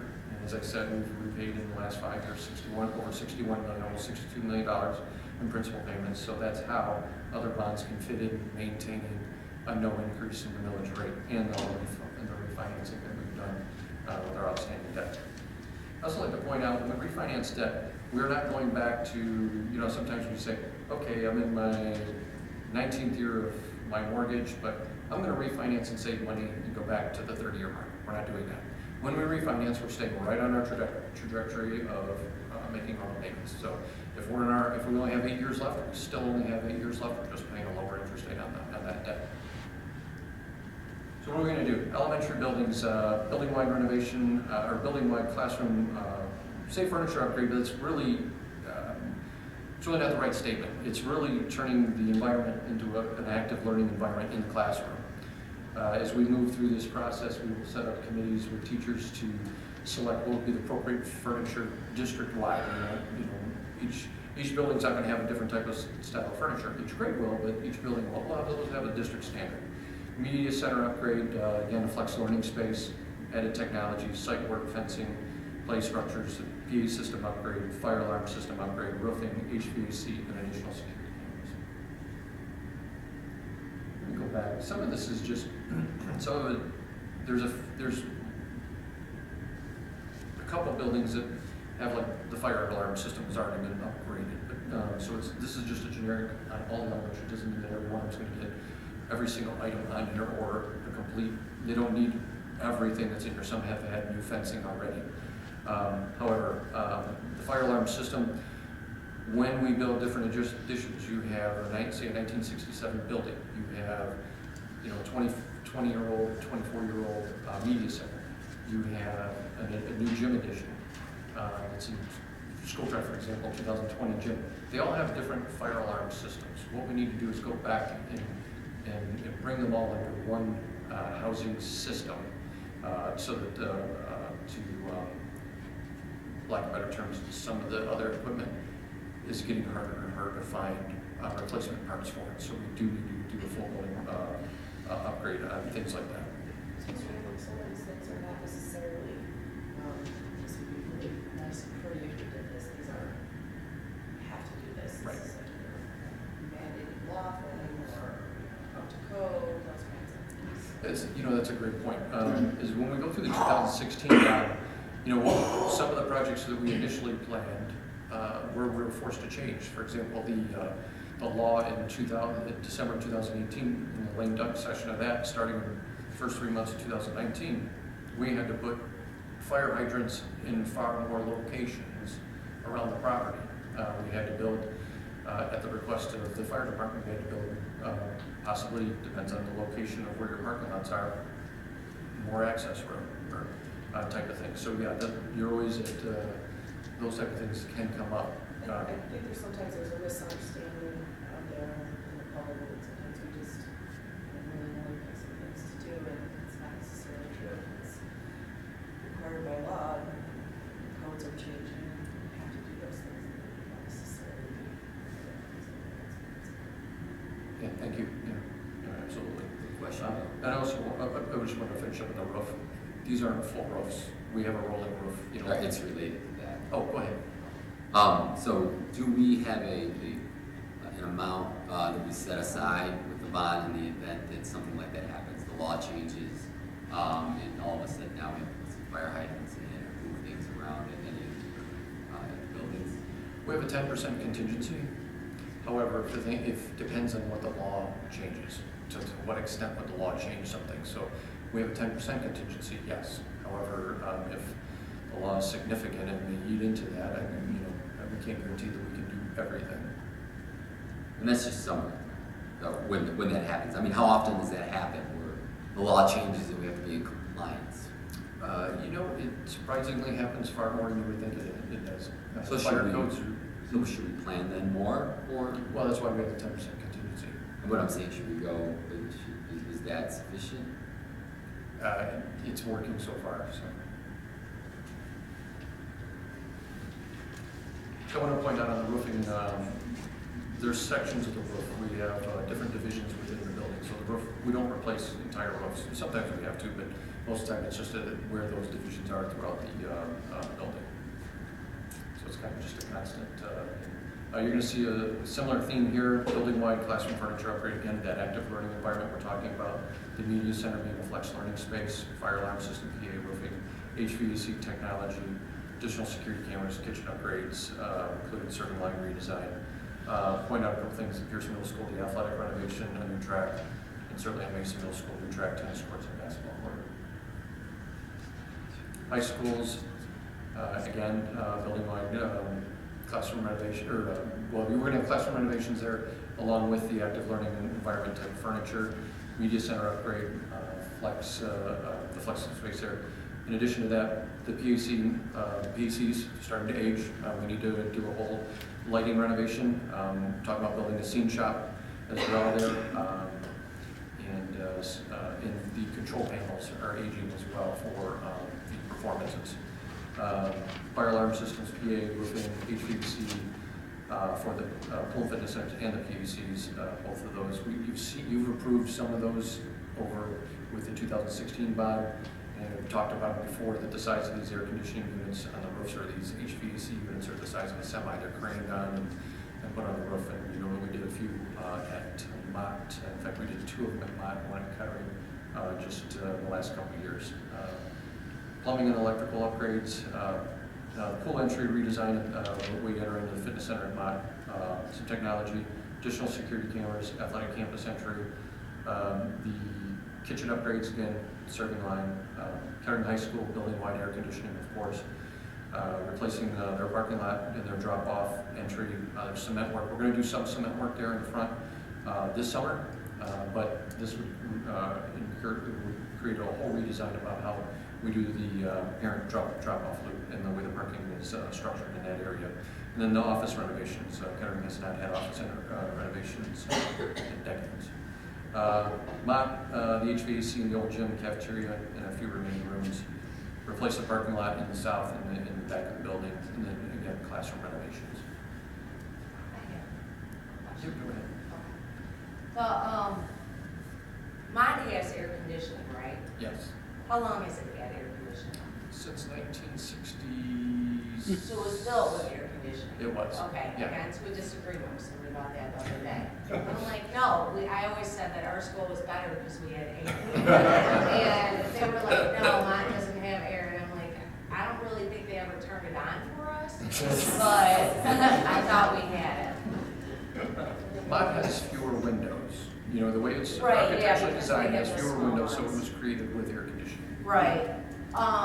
So Kettering gets air, it's like, I mean, even when it's Kettering, they haven't had air like all this time for all these bond series, we never gave them air? Correct.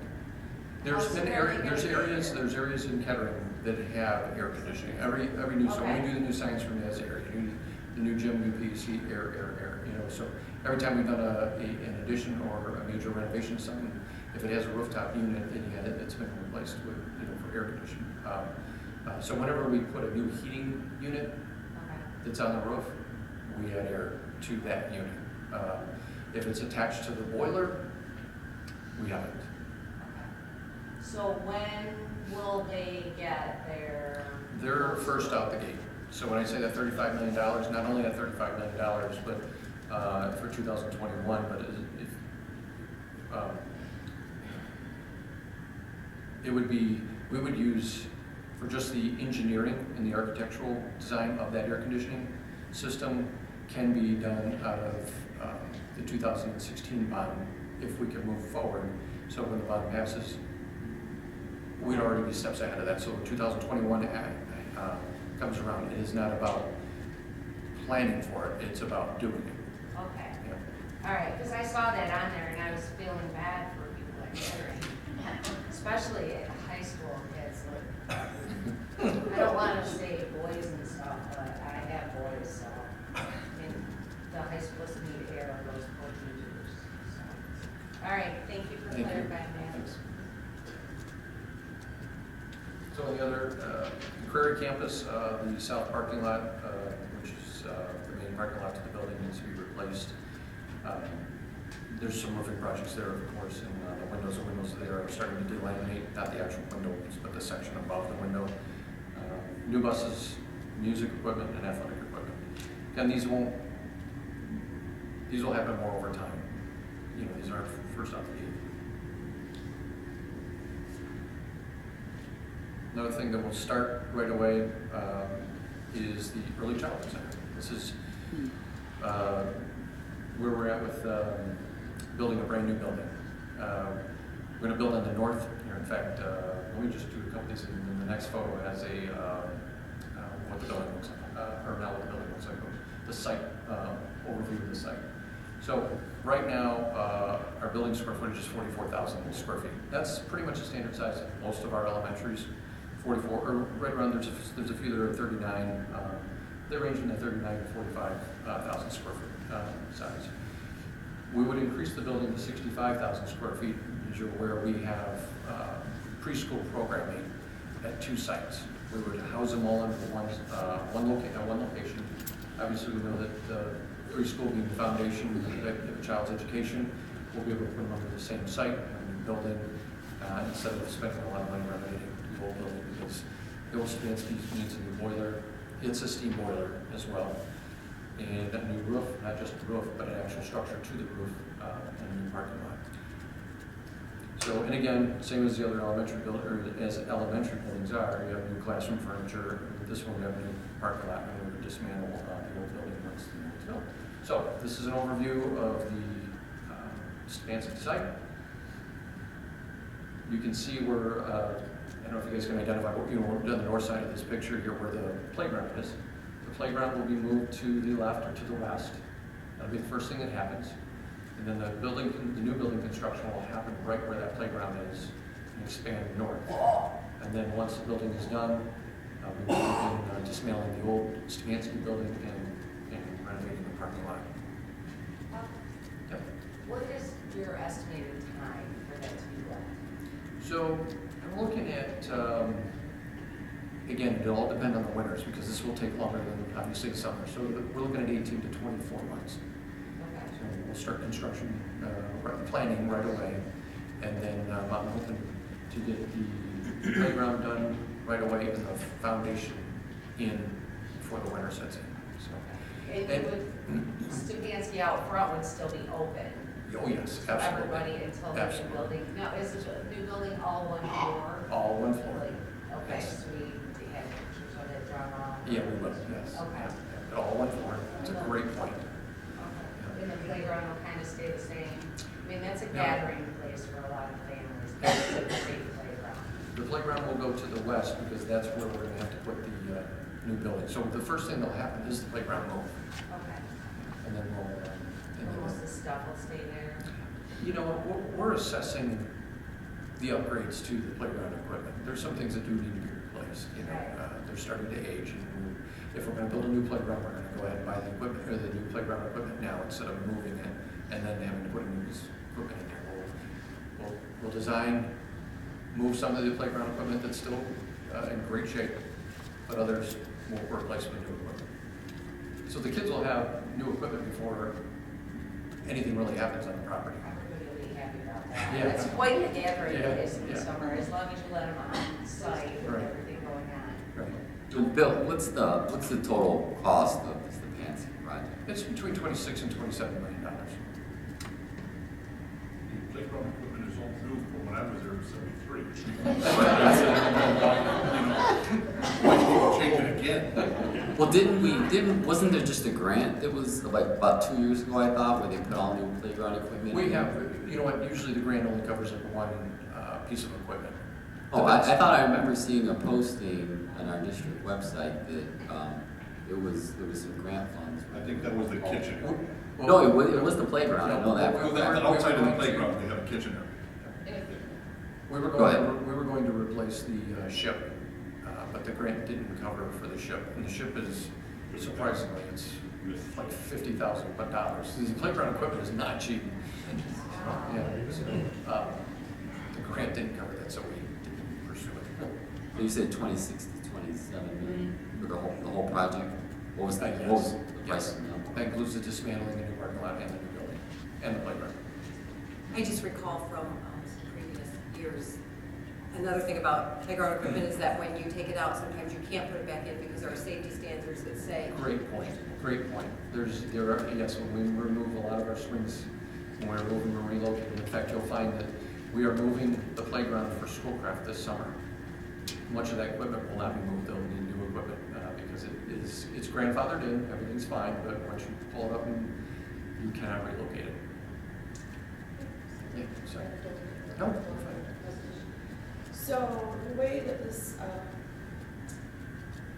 bond proposal is written, where the strategic planning and, we're gathering input and things like that, is it written such that we can build upon or edit to an extent some of the things that we're doing as we gather more feedback and we gather more input? It's not like, nope, you said right here, we have to do this, and so therefore, is there flexibility in terms of as we continue to gather feedback and things like that for movement or adjustments? Yeah, we're currently working with the principals right now, and we've provided them a list of the flexibility, the areas that we have flexibility on. We would have, because it's in the bond language, we will have to build the early childhood center. But, for media, what does a media center upgrade mean? What would a principal rather have that would have the same life expectancy and might be more beneficial to the students in the building? And as long as it's a district standard, that's why we're working through the elementary principals together and say, what is the district standard? What are you looking for? So yeah, they have flexibility and we give them a list of things. We're not being flexible. I mean, we could, but we're not being flexible on, such as the media center, it's going to hit its 25-year mark. And we have to have a new HVAC unit craned in and put on the roof over there. So those things we didn't, and if it's a roof, as we schedule a roof, no flexibility on those things, but there's a lot of other flexibility for interior work and so forth. Yeah. So, right, but there is, so yeah, I understand that obviously some of that stuff is, for whatever reason, mandated by law or, code, those kinds of things.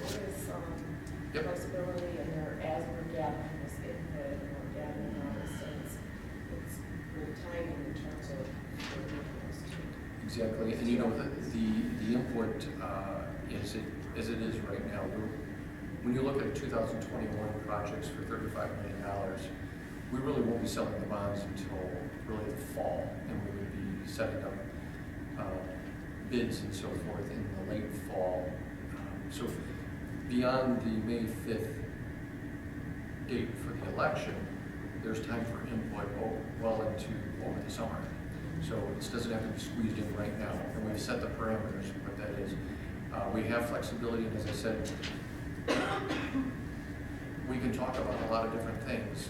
However, the one standard that we have is that I want to make sure that if we have ideas, or the ideas that we have do match life expectancy, the asset that we'll buy, or the product, or the building that will improve, how we make those improvements are going to balance with the 15-year payback and buy some more time. And that's how you stay ahead of a generation, not being in debt, still being in debt and having to do renovations. It's not the right thing to do. We've done an excellent job of making sure we don't do that. So. Right, absolutely, we have, and always have, and my point of the comment was not to say, let's go ahead and change it. That's Right. not what I'm saying, my point was just to say that we're not, that we are taking that feedback, and we are looking at that feedback, and obviously there are things you have, there's so many factors involved in doing this. It's not great just to simply say, oh, let's do this, and this. I mean, there's financials that you have to look at in terms of the payback and all that. And so I can understand that there's a lot of factors that are not variable. But my just point was just that there are some things that we can do that. Absolutely. And put together for that program. Yeah. And Lisa and her team have already had meetings and input sessions, and we're working through the process for those ideas. So yeah, it's a great question, great statement. Yeah, absolutely. Great, thank you. Okay, so let's talk about the timeline. We met on the 21st, board study session. Is from that 21st study session. We sent in the beginning of December. We sent the proposal to our attorneys who works with the Michigan Department of Treasury. We went through a pre-qualification meeting on December 10th, and that's a review of all the projects that are involved in the ballot language and how it relates to those projects. On the 11th, Treasury made some edits and returned the final product back to the board by the 19th. The board approved the contract with Dickinson Wright to walk us through this process, and they took action. The board also took action on the resolution for the application for preliminary qualifications, basically the plan. That's all the projects involved, which were summarized in this PowerPoint back on the 21st. I did miss a date. It's not formatting right on that screen compared to the screen that we had back in the office. But I did miss a date on the board study session on January 30th. We talked about the bond, and then also we received approval from Treasury on February 5th. The board took action to call for an election on the 6th, and we will have the election on May 5th. Bill, if I could, Yeah. I was actually going to raise that exact point. On January 30th, the discussion was more along the lines of whether we were actually going to move forward with an election. I just want to make a correction that the board did call for the election, but it was not. It was a majority of the board. It wasn't the entire board. Just for clarification purposes. Okay. We talked about what districts are going when, because there was a question that came up back in November. Keeping the same PowerPoint. This is updated to the best of our abilities. I want to point out that within this PowerPoint, we're limited on access as far as we can obtain information from the School Bond Loan Fund Program and the Oakland County Elections Division. Outside of going to Cheney County State, this is the information that we can get. So what I did is I highlighted some changes between what we had on the 21st of November in the presentation and what we have today. So Birmingham and Farmington are now on the list. They are not in the school bond loan funds. So you can't find them there, but you can find them on the Oakland County Elections Division. I just- Go ahead. Oh, so I was just gonna raise, so that people are aware that when I looked at this presentation, I noticed that there were several school districts that weren't listed on the March election. There's also Southfield, I believe, is also set for a March election. Clarkson, Southfield? When I looked at the Oakland County election site, there were four to five school districts that were not listed on your PowerPoint. So I brought that to your attention. There's 4 that are on there. 2 of them are not capital projects that are 18 mil non. Okay, but the slide said districts with March elections. So I wanted to be clear, it was school district elections that we're having. Yep. So, and that was what the slide had read. So I just wanted to make sure that it was fair. And then I had looked at the county site and I saw that there were 4 or 5, I believe it was 5 school districts that were listed on this slide. But I know you went outside of the county, but you were unable to go, you didn't have the time, right, to look at other county sites. If you look at the elections division website with Oakland County, it lists all the elections that are happening in March. So, and I knew because of, like I said, I know people in other school districts who mentioned they're going for bonds as well in March. I think we need to determine how much time you want to spend on that, because there's 83 counties to look through. No, I just wanted to make sure it was accurate, though, because you have this list and then you have the May list.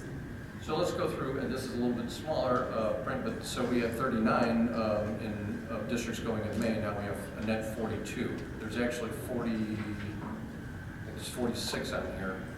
But originally, you can see I have some strike-throughs. If you can't see this, definitely check our website in the warning for it. But Atherton didn't follow through, even though they were scheduled to go with Treasury. They were on the School Bond Loan Fund website. They never followed through. Madison didn't follow through. Sandusky didn't follow through, and Unionville didn't follow through. However, Caledonia, Grant Public Schools, Monroe Public Schools, Muskegon, North Adams, and us. Let's see, us. There you go. Thank you. Then South Lyon, they were added to the list since the 21st. So this list increased as well.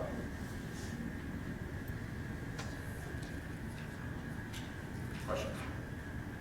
We've been kind of asking questions all along, but that's fine. I just have one question. I thought that I read something that said, and it was probably from a document that hadn't been released yet, but that in January of 2019, there was, they came around the district and made a list of all the stuff that needed to be replaced, needed to be done. Is that correct? Define they. Who was it that? I don't know if you had a company or if you did it.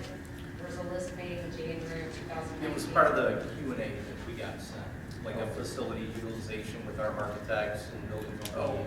You know what, we have several different studies going around as far as like, and that's usually with my team, especially John Kegovich.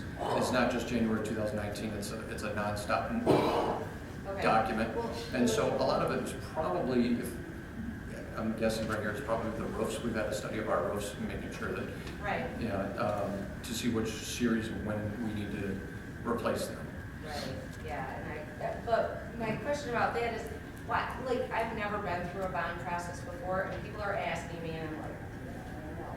But the biggest question is it normal to wait till November or October? Like, I feel like I didn't find out about the bond until like the second week of October. Like, didn't we know about this ahead of time? Like, everything was expiring in July. Like, why didn't we talk about this last year in like March or April or May? We're always looking at, long term and determining how much money was left. This is really, when you're looking at 19, we're still spending our 2016 bond. So a lot of that was for the 2016 bond to determine how much money do we have left and what are the critical areas that need to be fixed, let alone the projects that we were committed to doing. And did we have the funds for that, or do we need to set up our general fund to pay for that if we didn't have bonds in the future, or do we need to spend our current bonds, and how that works? Because we still have 2020 and 21 for summers of the 2016 bond still working through. So I can't reference what you're talking about. I'm guessing that it was the roofs, and I had the roofing projects. And so, in fact, a lot of those roofs you guys have approved already that were studied in that period of time and is being paid for out of the 2016 bond. Well, the thing that I don't understand is that whatever that was at the bottom of that document, I only looked at it really quick this week. So we knew that there was other stuff. Like, when did we decide that we wanted to build an early childhood center? I mean, I would have agreed on that 10 years ago. But people ask me, they're like, well, why didn't you talk about this sooner? Why didn't you? And I kind of feel like, I'm like, I didn't really find out about it till October. Well, but I think there were rumblings of it in October. So. Maybe you should talk to everyone in the area. Yeah, but I found out about the bond though in October, but not how we were gonna spend it, but yeah. But, so that's just my question. We always have, number one, there's always capital needs in every single school district in the state of Michigan. And so it's always a constant process. We could shoot. That was some of the decisions as far as in November. It was an idea. And as far as the study session, we said, here's an idea, here's where we want to go with this. However, and we explained what the renovation costs are on the Stefanski Center now, or build a new building. At the 21st, or any really all the way through, before we went into December, the board could have said, you know what, scratch that, we don't want that at all. So when did the idea just come up a couple weeks before, and then we're like, yeah, that's a great idea, let's go for a bond? I mean, you have to understand, I struggle in the community when people think that we're keeping secrets because they're like, oh, have you guys been talking about this? Is this what your closed meetings are about? And I'm like, no. And I think some people, when they say that I really didn't even hear the rumblings of a bond until October, are like, okay, whatever, you're shady. So I just kind of want to get this out in the open and just like, when did the district itself start talking about it? So the board says that we didn't really hear a lot about it till October or November. About October. That was October. You were just like, hey, why don't we just do this? And okay. All right, that's my only question. Can I follow up on that question? So when did we decide to create the early childhood center? Because that was something that I found about at that, what was it, the 21st meeting? It was presented to the board at that time for the first time. Which was in October. I'm not sure. Is it the same question? Yeah. So no, the question is that so the early childhood center that we're going to spend, the brunt of the first, portion of the money if we get this bond on November 21st. That's when I found out about the early childhood center. I walked into a meeting. There was no packet, no information. The presentation was given to us. So I guess that probably took some time to think of or to come. So when did that process start? In October. So that happened in October to November 21st. That was when the idea for the childhood center. All right. Yes, I just first of all want to take the opportunity. Zoom in, Mr. Hearn. You're always talking about transparency. Zoom in. Let's go. First of all, I cannot thank the Waterford community enough for the 2016 bond. As you've seen, and this is the second time that the board has seen this presentation, an extraordinary amount of work that's been done, and that is because our community cares so deeply about our kids and our schools, and they have put their money where their mouth is, and they have allowed us to make the improvements that you saw tonight and that have been so desperately needed in our community. When you look at the 2020 bond, you see some of the follow-up from those items. There's been a very long, what we call pent-up demand, because we hadn't had the previous bond prior to that one was in 2003. And because of the economic downturn and because property values were dropping, we did not want to, we couldn't really, nor did we want to, hold the bond, take draws on that money because it would have cost our taxpayers so much money. So we had to wait and wait and wait and wait and wait. So the list that we see now are some of, when you talk about, let me backtrack. We want to be a school district. And right now, not right now, what we have been working diligently towards is to become a school district and not a district of schools. So when we talk about our high schools having beautiful athletic centers, but our middle schools need some work in their tracks and in their athletic facilities. That's exactly what we're trying to do. When we talk about one high school having air conditioning and the other one not, that's exactly what we're trying to do. When you see the same items on the presentation, you know, the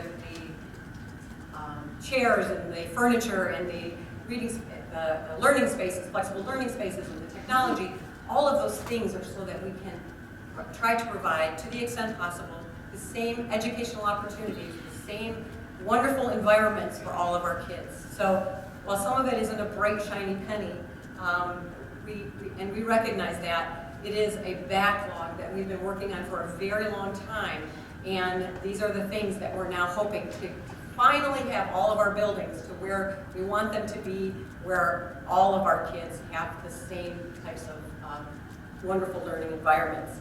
You can see the bulk of what was done with the 2016 was in our elementary schools, whereas the prior one, a lot of that work was done in the high schools. We try to split that. This one, early childhood education is a big focus on the 2020 bond proposal.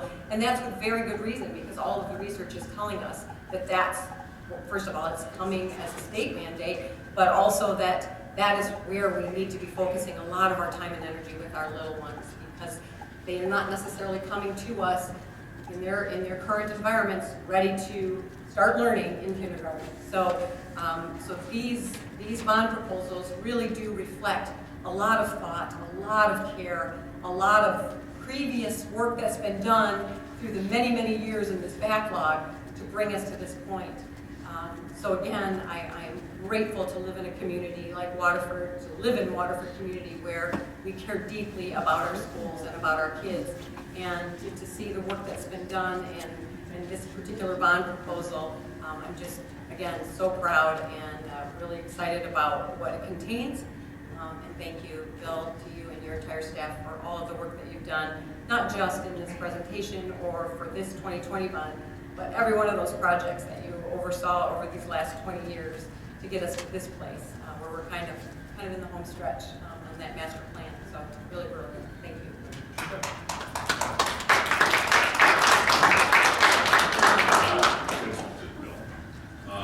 How many bonds have we had, villages have we had in the last 22 years?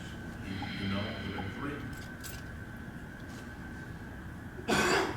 What, just, did we have one of those 3? Yes. Was that You know, I can't remember. I think it was 1998. So if you say 22 years, that would be 3. So.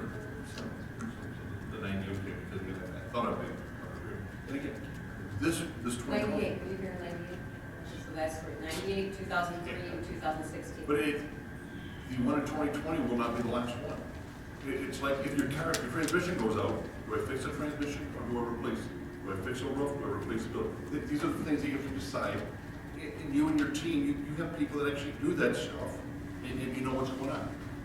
We look at the roof at Stefanski, and I think the horror that I've heard is it's 3 foot thick, and the whole will come off, and you'll be able to see outside from inside the classrooms. I mean, that's extensive, and it's full of asbestos. So if you guess at $1 million, I'm going to guess it at 2, just because of what it goes up. To put money into that compared to being able to put it into a new building on 1 floor, that's just looking out for our future. And I appreciate the forward thinking, saying, hey, yeah, we could rebuild it. We could get by with patching it up and doing new things. But patching up an old broken car compared to a new one, it just makes more sense. And I appreciate the thought process of that you guys finally come to the realization of, this is an old building. Again, back when I was there from 66 to 73, it was a great place. You know, it's in Kettering. You know, I didn't have air conditioning. The 3 boys complained about it, but they're not going to suck it up because I did. Hopefully my nieces and nephews that'll be there, or I got 2 nieces there now, and some nieces and nephews will be coming here, and a grandson that's going to attend more of our schools. I'd like to see us do a little better. So keep it going. Thank you. I'd say too, regarding the timeline, we were notified individually in October, we were given a study session in November, administration took it to Treasury in December, we were given the results of those edits and meetings in December, we approved the attorney 6-0, we approved the application for the bond, which included a description of every single project, 6-0, in late December 19th.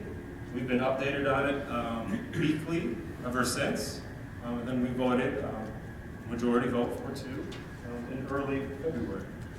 If I could add too, and just a caveat to that, the 6-0 vote though, if you go back and you look at the tape, I believe with Jocelyn as well, but I did speak out and say that I would support it tonight, but I wanted to get more information and get more follow-up on what was happening. So I did approve that portion to go through, but when it got to the actual vote to put it up for election, I and Ms. Jocelyn both did vote no on it. But just back to that though. So a positive vote with a caveat.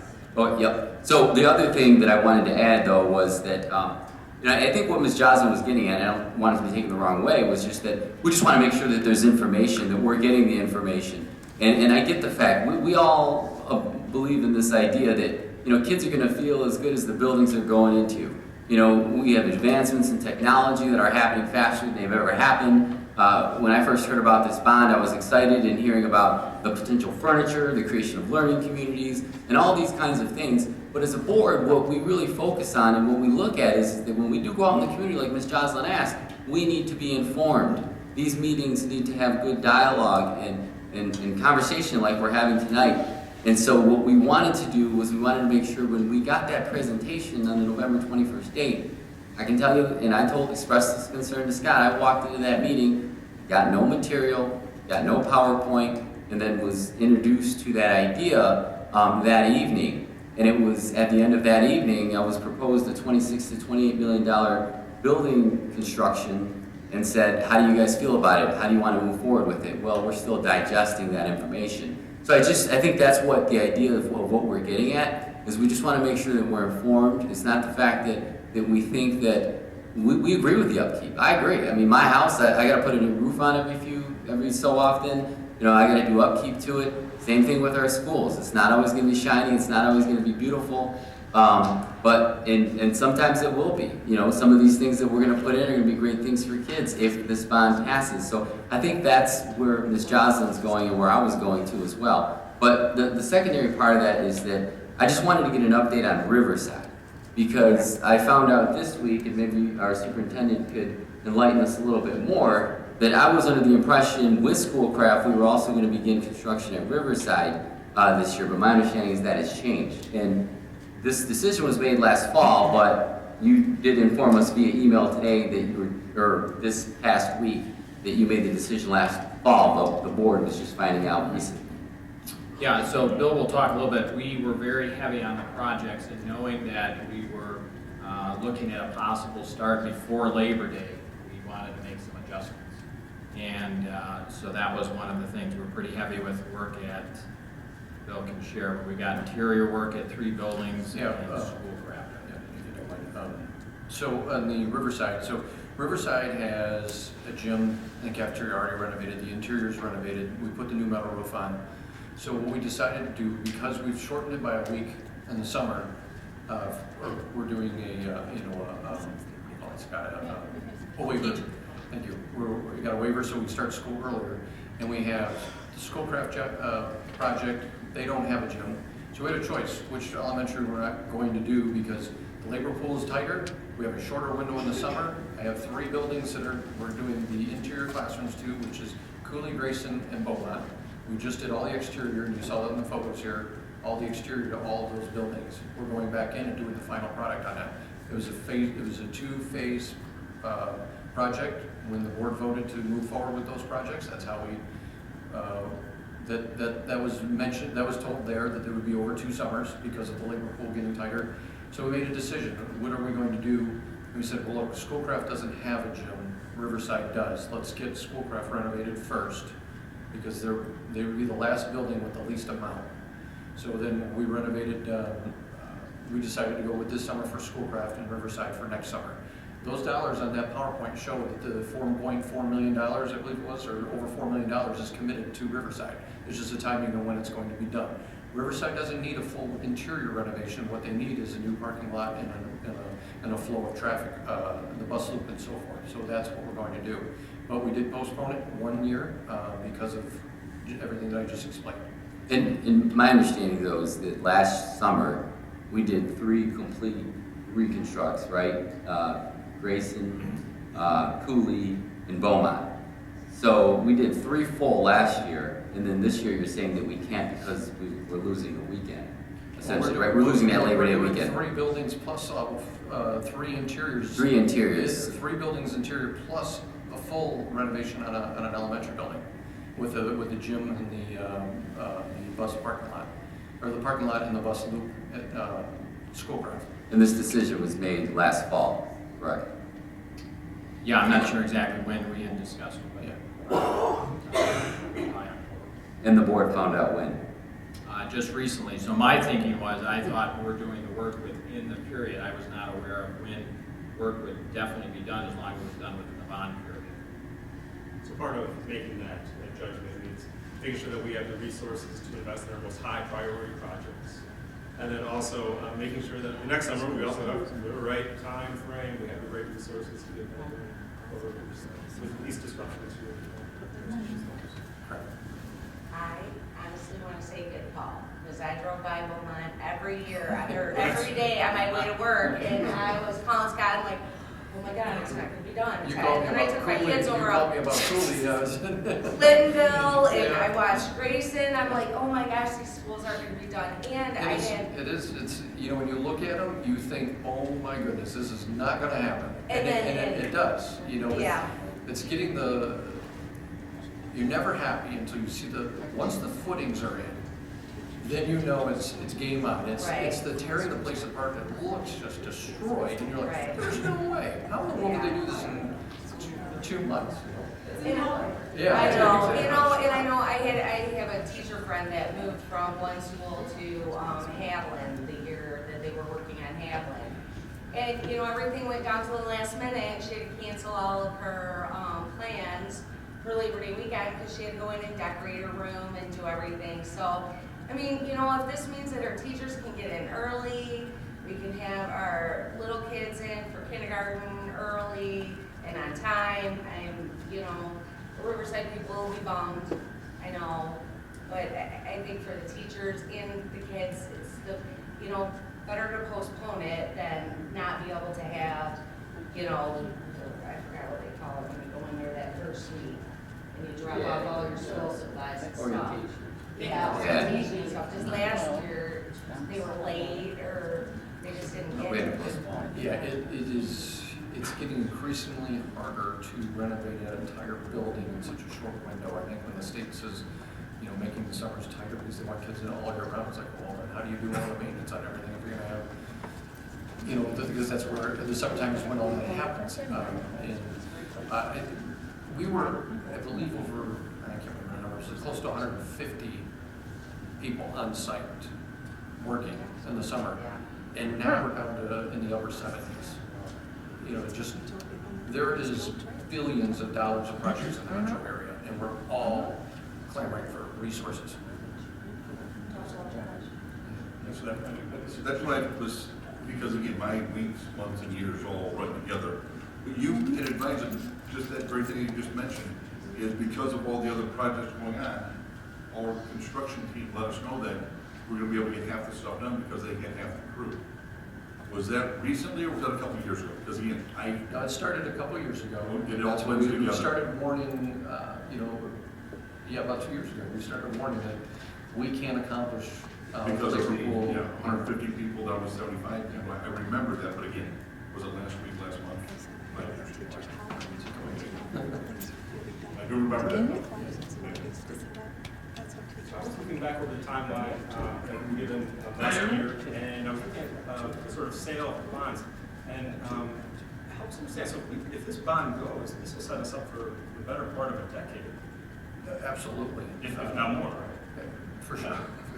Let alone the improvements of the projects that we're doing, you know, for the life of those. But yeah, you know, it's a great point.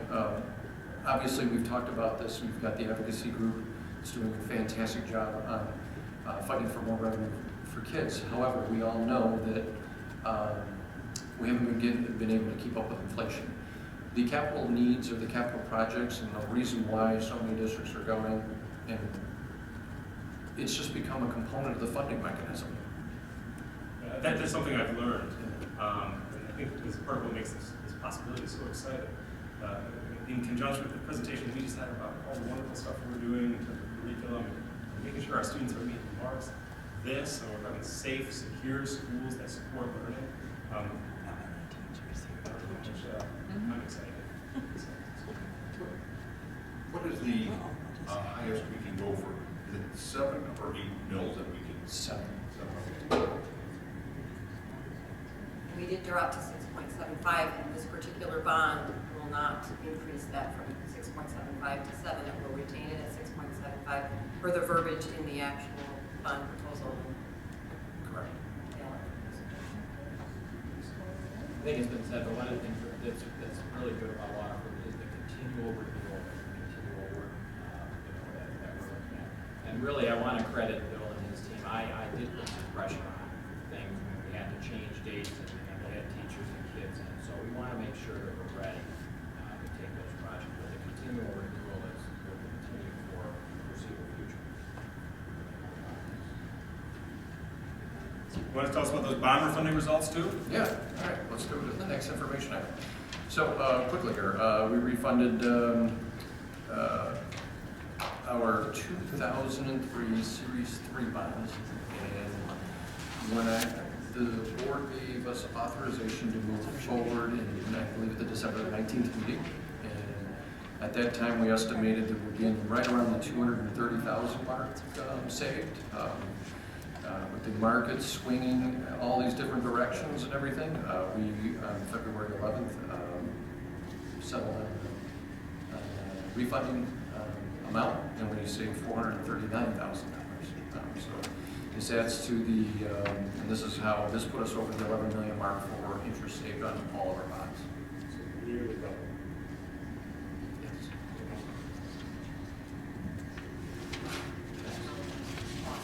It's the team and everybody else. Taxpayer dollars saved right there. $500 million.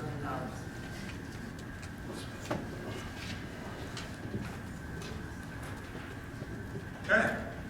We'll move on now to audience comments. Thank you, Mr. Holbrook. Moving on to audience comments on action items. I don't have any green cards for action items. Is there anyone who'd like to address the board on an item that we will be voting on? Very good. Moving on now to the approval of the minutes. Secretary Halls. It is recommended that the Board of Education approve the minutes of the February 6th, 2020 meeting and closed session. A motion has been moved and supported. Are there any comments or questions? All those in favor, signify by raising your hand. 7-0.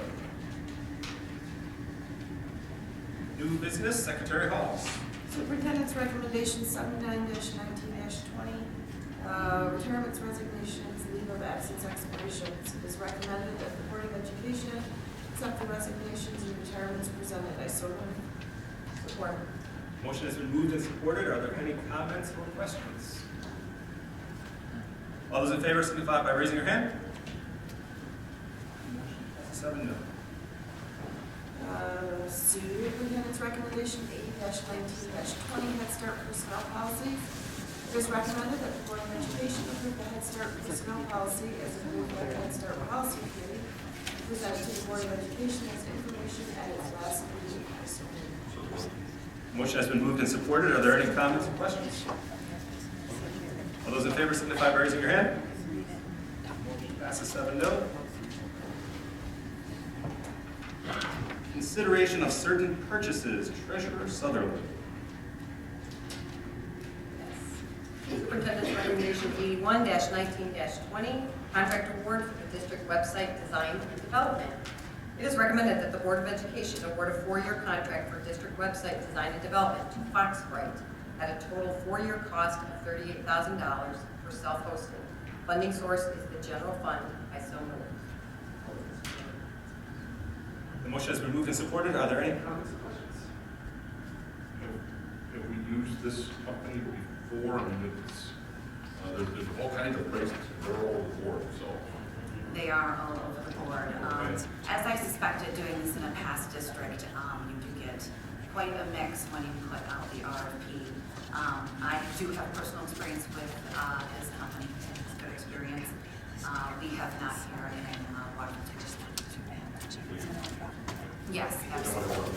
And there was quite a process to try to create an apples to apples when it came to pricing comparison. Each of them come with a different bag of tricks, for lack of a better word, but different options that are available. So there was a very drawn out process of making sure that each of these bids could actually fulfill all of our needs, and then being able to take the contracts that they offer, seeing what it looked like. So when you look at the sheet that's actually here in front of you, you'll see that what we are choosing essentially has a larger setup price, but the annual fee was significantly lower, which actually made it the lowest bid over that 4 or 5 year span. School calendars, so I know if there's what's happening in each building, if there's sport, either middle school, high school, Christmas pageant, and things will be a calendar for the district. That was one of our main focal points because from the moment I walked into this district, heard that we needed a better calendar. There was a large group of us that were part of the selection process when we got down to our final 3 and we had our presentations. We're very silently listening to the presentation, and when they got to the point where they said that a program that we use called Schedule Star, where we do all of our scheduling for our events in our buildings, actually talks to the calendars within Foxbright. We all silently were doing this. That just creates an opportunity where there's less work, so an individual can put something in the Schedule Star and have it sent directly to that calendar. The really nice thing is that it will be interactive, so you will have the opportunity to parent if you have children in multiple buildings. You can select which buildings you would like to see, leaving out all the other noise of things that aren't interesting for your family. And then from there, you can also subscribe to those calendars. So when other things are in there, you can subscribe and that can feed into yours. The product and the way that it's put together is very easy. It's very nice. The important part is making sure that everyone who has a calendar in each building is filling that calendar. So once we have it set, it'll be a training process and the standards that are set to make sure that information is out there for our community and our families. Obviously, you've dealt with them before, which is good. I mean, they're not only the most inexpensive, but you have experience with them, so that's a good thing. I just had a question on the Blackboard company. Is that, I know a lot of districts, and I think I've talked to Megan at some point, is that, I know there's a website that a lot of districts use where you can go and look at board stuff and you just click and the minutes are there. Is that Blackboard? Blackboard actually has several different platforms, and one of those is that teacher-parent platform where you're looking at grades and information. We actually have the Blackboard Connect, which is how we mass communicate with our families for text messages, phone calls, and email. So Blackboard has several levels, and that third level that they do have is the website. Okay. So I assume with this Foxbright, it'll be easy to get agendas and board packets and very user-friendly. Oh, board, yeah, it's not board, the same thing. So that's a whole different program. And that will still exist, but we'll still have the ability to connect to all of those exterior sites, just as we do now. Okay, perfect. Thank you. Question. So you said you had, was that within another school district or personal experience? Okay. And they were a good company. They were great. They're actually a Michigan-based company. And because I had the experience, I actually just kind of stepped back and let the process go. We had 2 individuals from the technology department, because this process doesn't work without our technology department. And then the individuals from my department, we all sat down together and went through the evaluation process. Even without me making a vote, everyone did select Foxbright. In addition to everything that we wanted as far as looking at neighboring websites that are currently using their product, looking at the calendars, the opportunities that we have, the depth of what you can do. The presentation very quickly showed us the customer service level. They're not a big, giant national company to where you're just a trouble ticket for them. It is much more personal experience. And then I thought I remember reading something about it would be cell phone user friendly. Is that right? Or- Yes, absolutely. It will actually, and now all of the websites in this, every single one of those bids, they're responsive. They're going to change whether you're on a cell phone, an iPad, a desktop. It will work. It will react appropriately to whatever device you're using. Oh, I'm sorry. Real quick, so if this gets voted, I assume it will through tonight, what kind of time frame are we looking at? We are looking at launching right before the school year. Oh, okay. The school year, yes. Thank you. So when I look at the breakdown of the funding, I'm assuming this is like an OTS software that, right, is this an off-the-shelf software that they are customizing for our purpose, and that's what the setup price is? Yes. So they will customize it. They have options essentially of the core that you start with. And then from there you say, I really like this, that, and the other they build. We work through that process together to get something that is customized for us. So that's the essential Like the modules that they have, we're going to be like this, we need this, we need this. Yes. In past experience, I actually, because I'm not as technical as them, I found different websites that I like, and I snipped everything that I liked from those different websites and created my own version of what I wanted to see. And they actually were able to do just that. If it was something they didn't normally offer, they found it. They really could customize it. You're not limited by what the off-the-shelf shop software. Yes, it was, and making sure that we had the ability to customize and not just have one specific template was important because it's a part of our identity. Absolutely. And so while you can see some similarities between districts that do use the programs, and we do have a lot of neighboring districts that do use Fox Bright, we still have the ability to customize colors. Even when it gets down to the buildings, each building can have their colors, their mascot, just adding a personal touch. So essentially the same structure, so you realize you're still in the same place, you're still in Waterford School District, but now you're at Cooley or now you're at Kettering. So you have a little extra touch to it in each building. Very nice. And then the annual fee that we pay, that's just for online for support? Yes. Now, I will say one of the biggest selling points when it came to Fox Bright, and technically put them right over the edge, is that they were the only company that was still willing to allow us to host the website here. And that was a big deal for our technology department. They were okay with the idea if we had to of handing it off, but going further into the detail of if something was to go down, how long is that process? That goes back to that we're a trouble ticket of a national company. So with this, we're able to keep things with us. That's a security piece, and it also gives us the ability to, if something does go down, we can get our hands right there and fix it. We can. And it makes it cheaper as well by not having, when we're hosting it on our own, the price goes down that way as well. Right. So I'm thrilled about being able to host it, self-host this, but will our IT people be trained by Fox Bright so that they can be our online support, our support so they can? Oh, yes. Absolutely. There is, within the package, there is training, so there will be a very extensive training for the administrators. So some of those will be myself and a few in my department, as well as in the technology department. Technology individuals will know things that I could never pretend to know. They're good at that. But together we will have the training, and it becomes a train-the-trainer type scenario. So we'll train a smaller group, and then from there move on to building level and department levels to make sure the appropriate people know how to use the site. But it's very intuitive and user-friendly, which is nice, and it doesn't take a lot to figure out what you're doing when you're back in the scenes.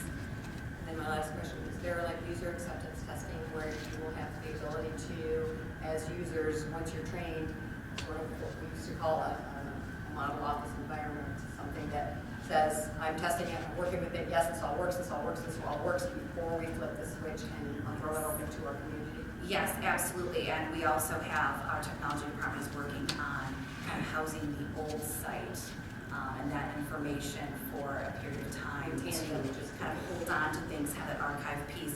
But we will have a few dry runs, everything will be fine-tuned and ready to go. So when the launch happens, we'll go seamlessly.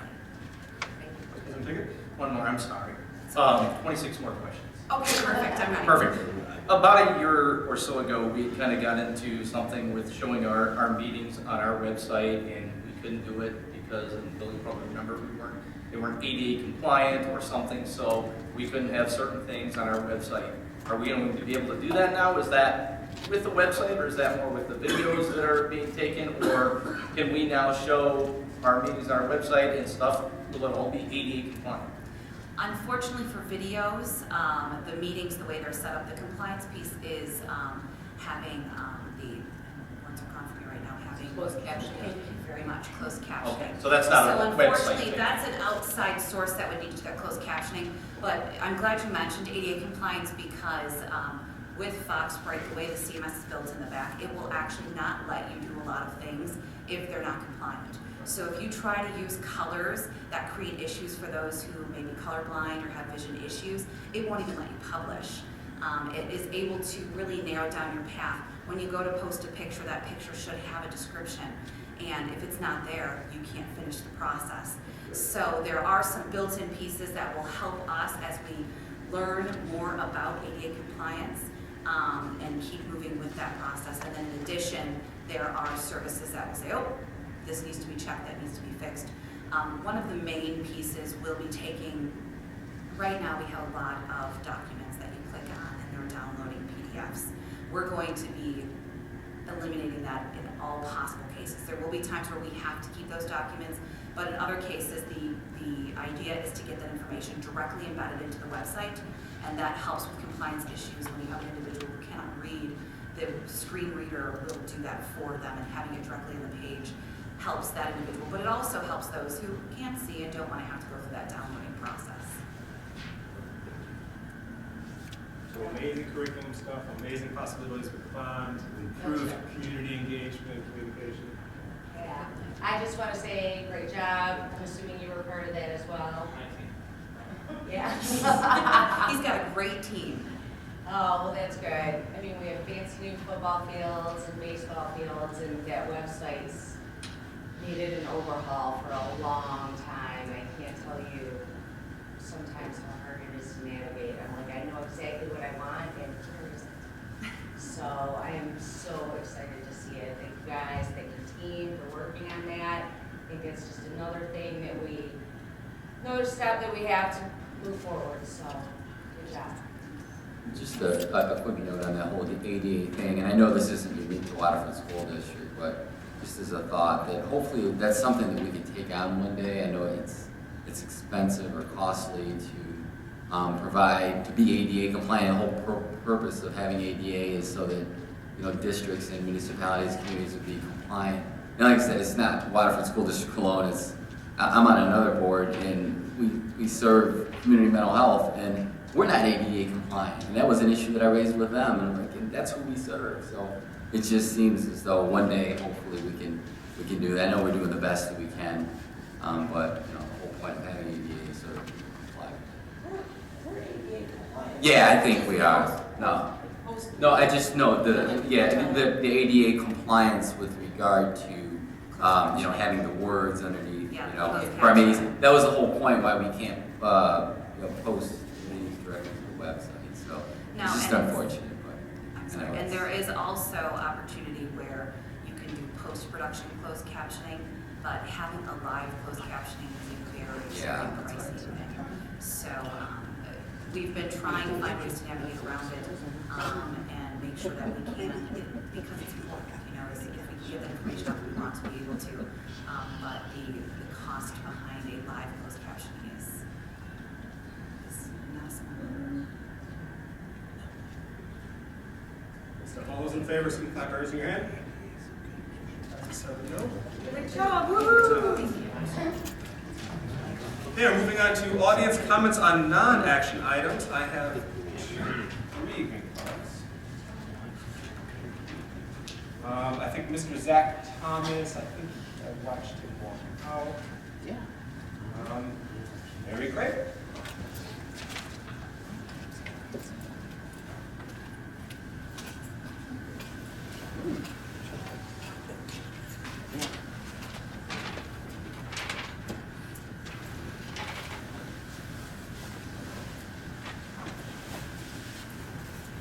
Good evening. I know it's rather late. I'm very fortunate as part of the Waterford School District and the community to be able to be part of some amazing groups of people. I joined the Waterford Coalition for Youth just a few years back, and we had the most amazing night at the Taste of Waterford to see so many community people there. But Heather reminded me of something the other night when I thanked her for all of her leadership. She said, but there's no I in team. And you're right, Heather, but there's an I in inspiration. So just remember that.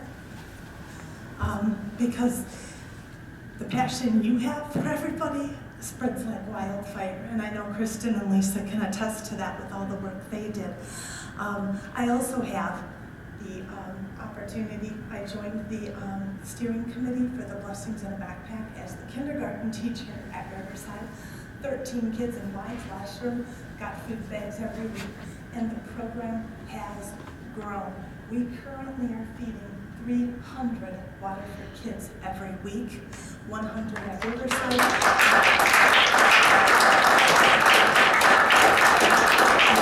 100 kids at Riverside currently, trying to get more, and 200 at Donaldson Hills. It was quite a feat last week trying to get them all stuffed on Friday after having snow day after snow day. But we made it, have great people to work with. The next event that the Blessings in a Backpack is hosting is an amazing golf outing for those of you that like to golf. It's actually at the Oakhurst Country Club. And for those of you that really know your golf, if you want to get a hole-in-one on a par 3, you could win a 2-year lease on a Lexus. So what I brought for the board were flyers on it in case any of you would like to participate in the golf outing, which is on June 29th. They're hosting it in the summer, hoping that more school district employees would be able to be part of it. There's sponsorship opportunities, golfing, you can just come for dinner that night. We have great raffle prizes. I'm not quite sure that our silent auction will be able to outdo Kristen and Lisa's. And then I also have attached to your packet a donation letter in case any of the friends that you know that have businesses that would like to donate to this. So we would just appreciate your support. Like I said, 300 Waterford kids are benefiting from this, and it actually ends up being more because we're sending home 300 backpacks a week, but many of those kids have younger siblings at home that they share the food with. So I have those flyers for you.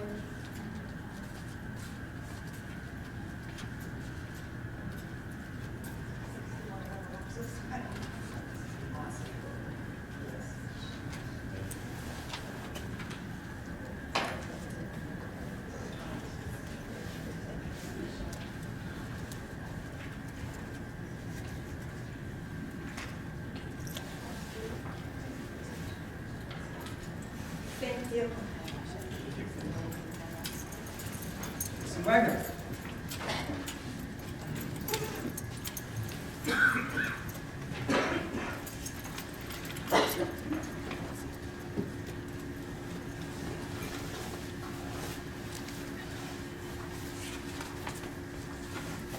So I'm actually up here as a proud potato nugget mother. So I wanted to say that in something, I can't tell you how amazing it was to watch our kids, all of our kids, Stacy's son's team as well this weekend. We were able to get up to Traverse City really late Friday night in a very bad snowstorm with a lot of white knuckle driving, not me, but to watch them, the elementary teams on Saturday, and to watch our middle school teams on Sunday. It was such a moment of pride to see how well our kids presented themselves, how they worked together, that they were respectful to their other teams, to the other alliances.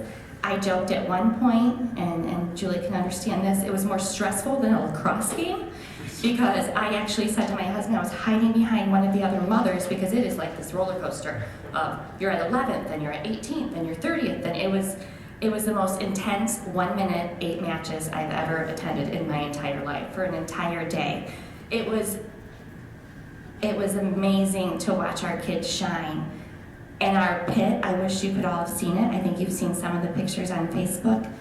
Literally, the potato nuggets knocked it out of the ballpark. We had actual potatoes as different cartoon characters that our kids and our coach had made. We had tons of potato heads all over. It was such an ingenious, cute, amazing display, and it really brought people to our pit.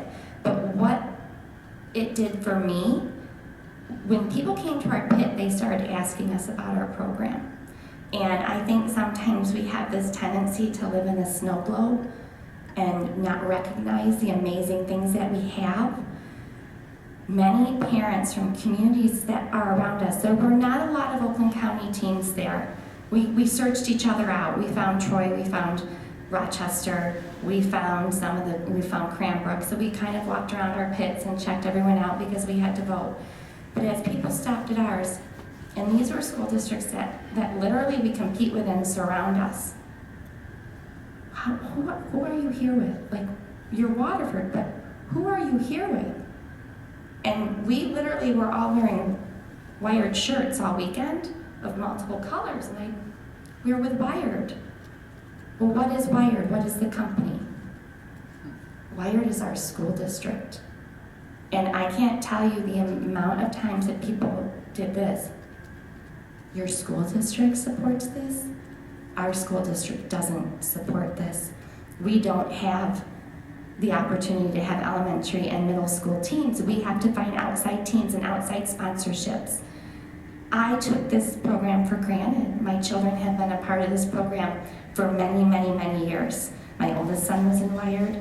My youngest son obviously has been in Wired. He is robotics, just loves everything robot. He has built robots since he was small. He builds robots. He builds trains into robots.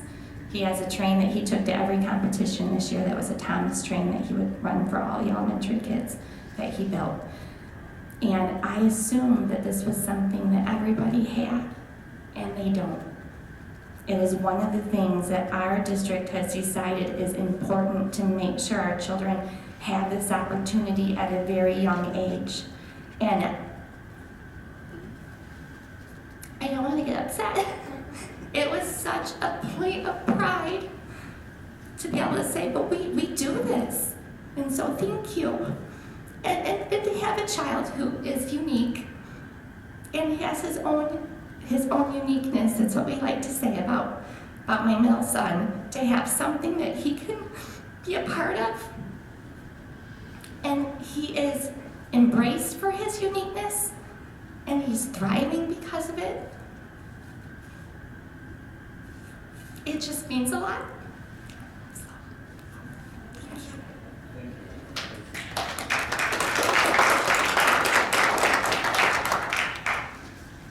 Thank you. Moving on to Superintendent's report. Mr. Lindberg. Thank you very much. First thing I'd like to say, I'd like to thank the team that's here.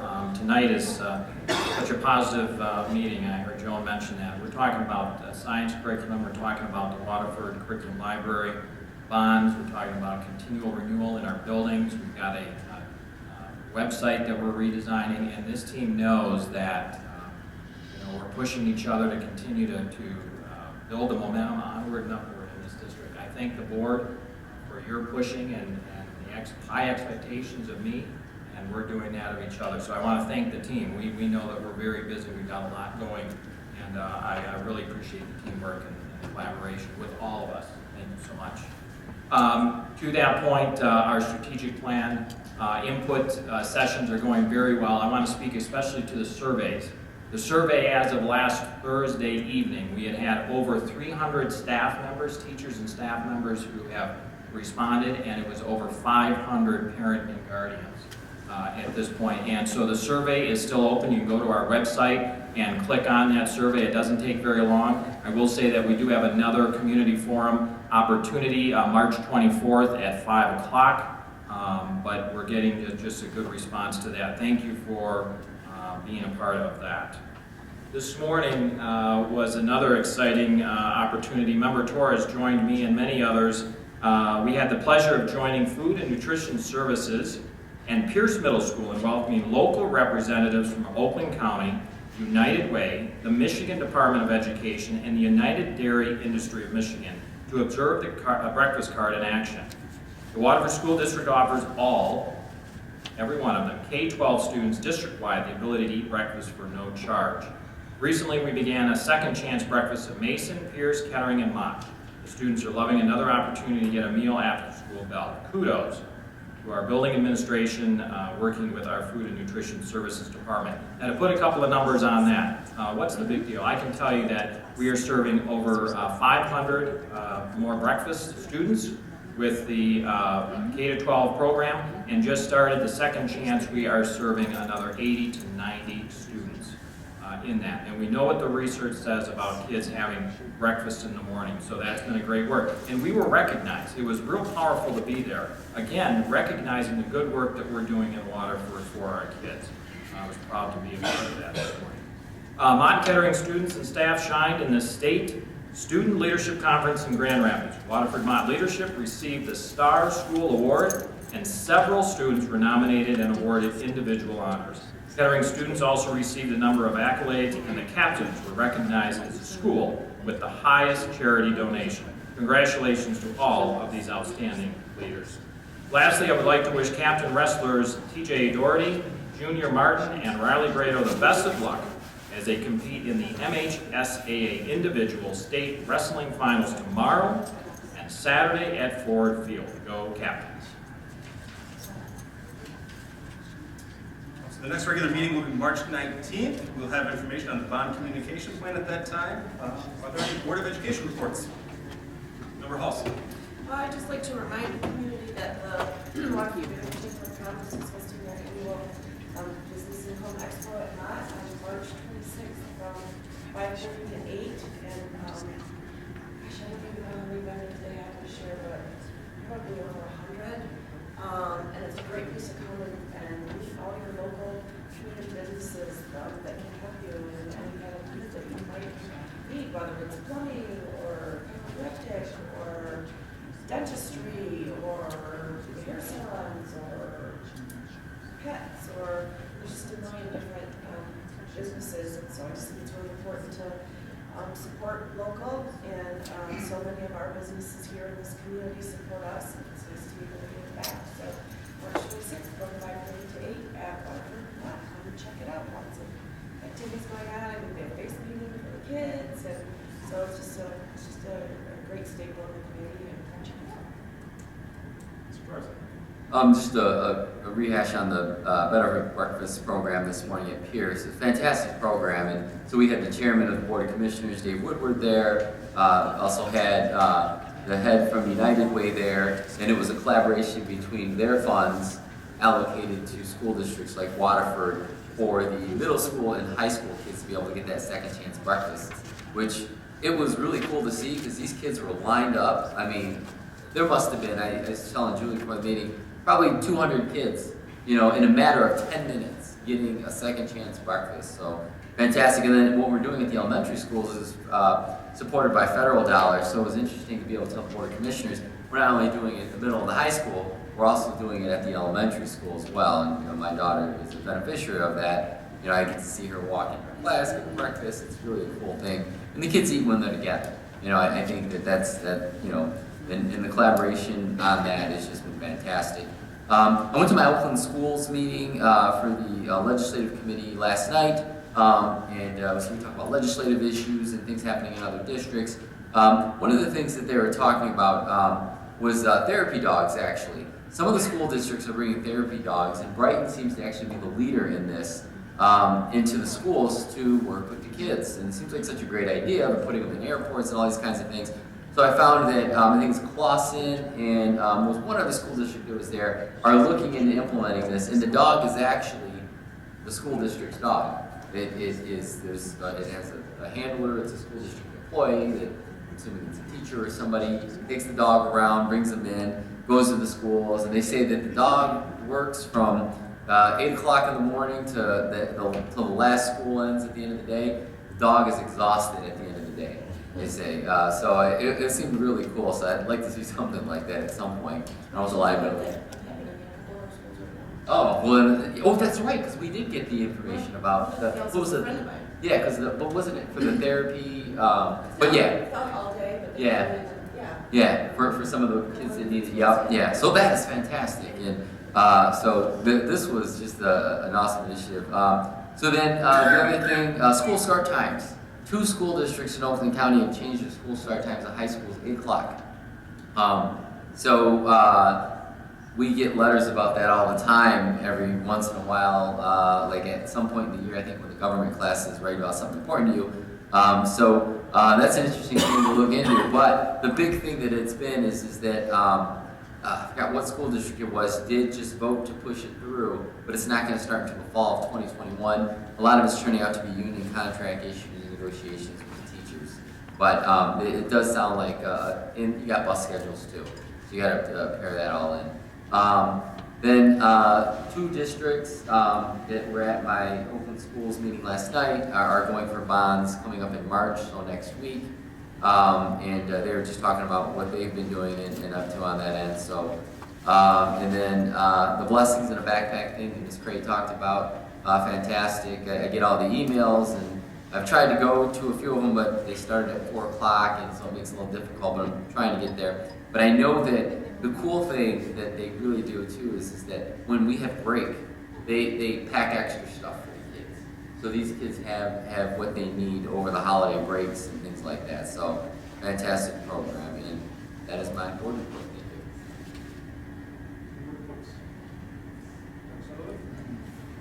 Try to be quick. I know it's been a very long meeting, folks. I apologize. I'd be remiss if I didn't start out first of all by thanking Kristen Wagner, Julianne Kluka, and Stacy Boyd. They are our 3 parents who are supporting, from a parent perspective, from a community perspective, our upcoming bond in May.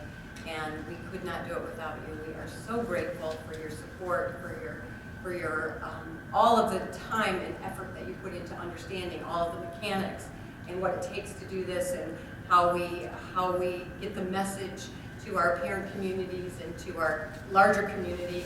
And we are so grateful, and just can't say enough great things about how much we appreciate the work that you're doing for us. So thank you.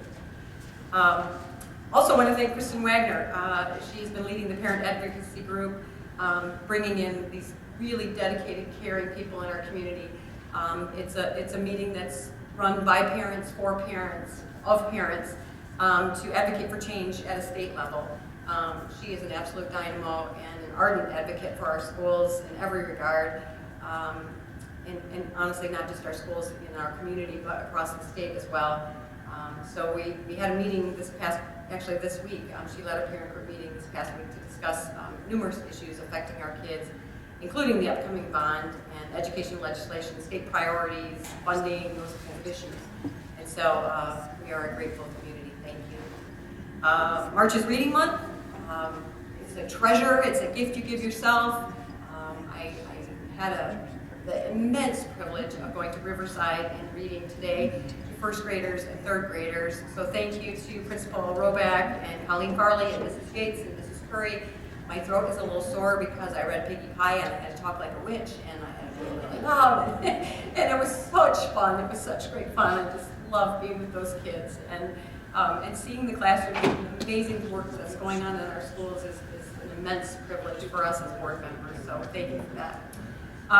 Again, I thank you, Mary Craig, for your discussion about blessings in a backpack, and I want to thank that entire committee. I used to be part of it.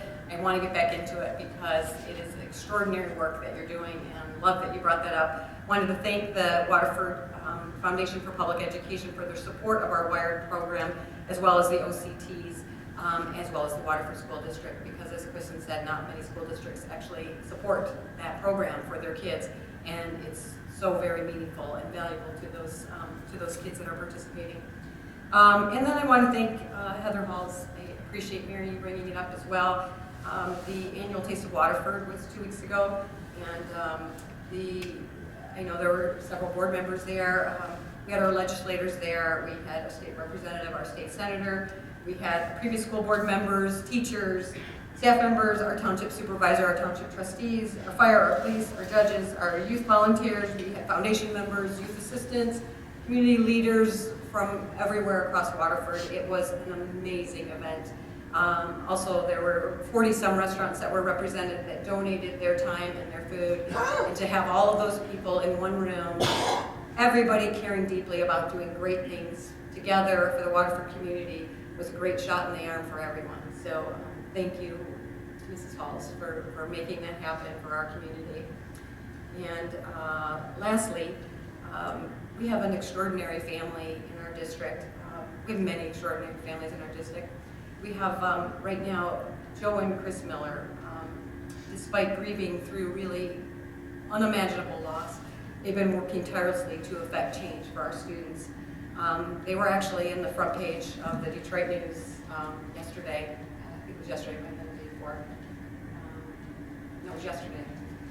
And actually have been working with Suicide Safe Talk, and they, with courage and immense grace, have been bringing mental health conversations into the forefront for awareness and suicide prevention into the mainstream. So I just wanted to say we are an inspired, grateful, and much better community because we're having these conversations. It's incredibly meaningful.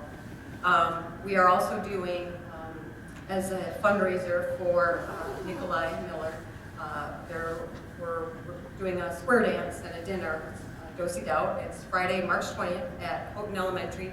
It is not just for Houghton Elementary, it is for everybody. It's if you don't know how to square dance, and we hope you don't because it's way fun to learn, we'll have a caller there and food, everything. It's $15 if you buy it in advance, $10 for children, and tickets are $5 more at the door. We would just love to have you join us. Again, that's Friday, March 20th. The dinner is at 6:30, and the dance goes from 6:30 till 8:30. So that's my board report. Thank you. One of the things that with the layered kids were up, something that you guys couldn't see, but you could from here, is the smile on everyone's faces. The staff's face, everyone's faces. It wasn't just the kids over here, you know, whoever's talking. And again, I feel like Chris, I want to tear up just the joy in everyone's eyes was just spectacular. That's part one, part that I truly enjoy and love. So thank you very much for that. You get potato nuggets of that thing. Tater tots. I really like tater tots. They came up with it all on their own. They were trying to figure out things that they liked, and someone wanted to do something with chicken nuggets, and someone liked something with potatoes, so they combined the two and made it with potato nuggets. In sports, both my Montgomery girls are already out of the district, but boys are starting up, I believe, this next week. I don't know if we can find it anywhere on our website calendar, but I'm sure that someone will be putting it on there about where they're going to be. So that'll be great. The Taste of Water, you mentioned how everyone was there. There was no one there telling me to get away from the food. And I really would have liked to have that. It was miserable. It was wonderful. Thank you for all. I'll say really quick, thanks to Kelly, the wonderful Jessica Ristich, and the ESL department for bringing our documents translated in Spanish. So we did plenty of documents and questions. Also, thanks Ms. Farley for getting I was at Riverside today reading it. It was a blast. Thank you Riverside. Also, a really quick story. This class I'm teaching is a leadership class right now, and I invited an old Waterford friend of mine. Her name is Janine Hamley, formerly known as Janine Esau, and she was the former CEO of Lear. So she spoke to my leadership class, and you wouldn't believe the looks on students' faces when you say that there's someone here who has led 70,000 employees. Waterford Mott grad, and she's now on the board of directors for KLA, which is a semiconductor company doing autonomous vehicles, all sorts of good stuff. So, for Waterford, but I will say this, her crowning achievement is the fact that she's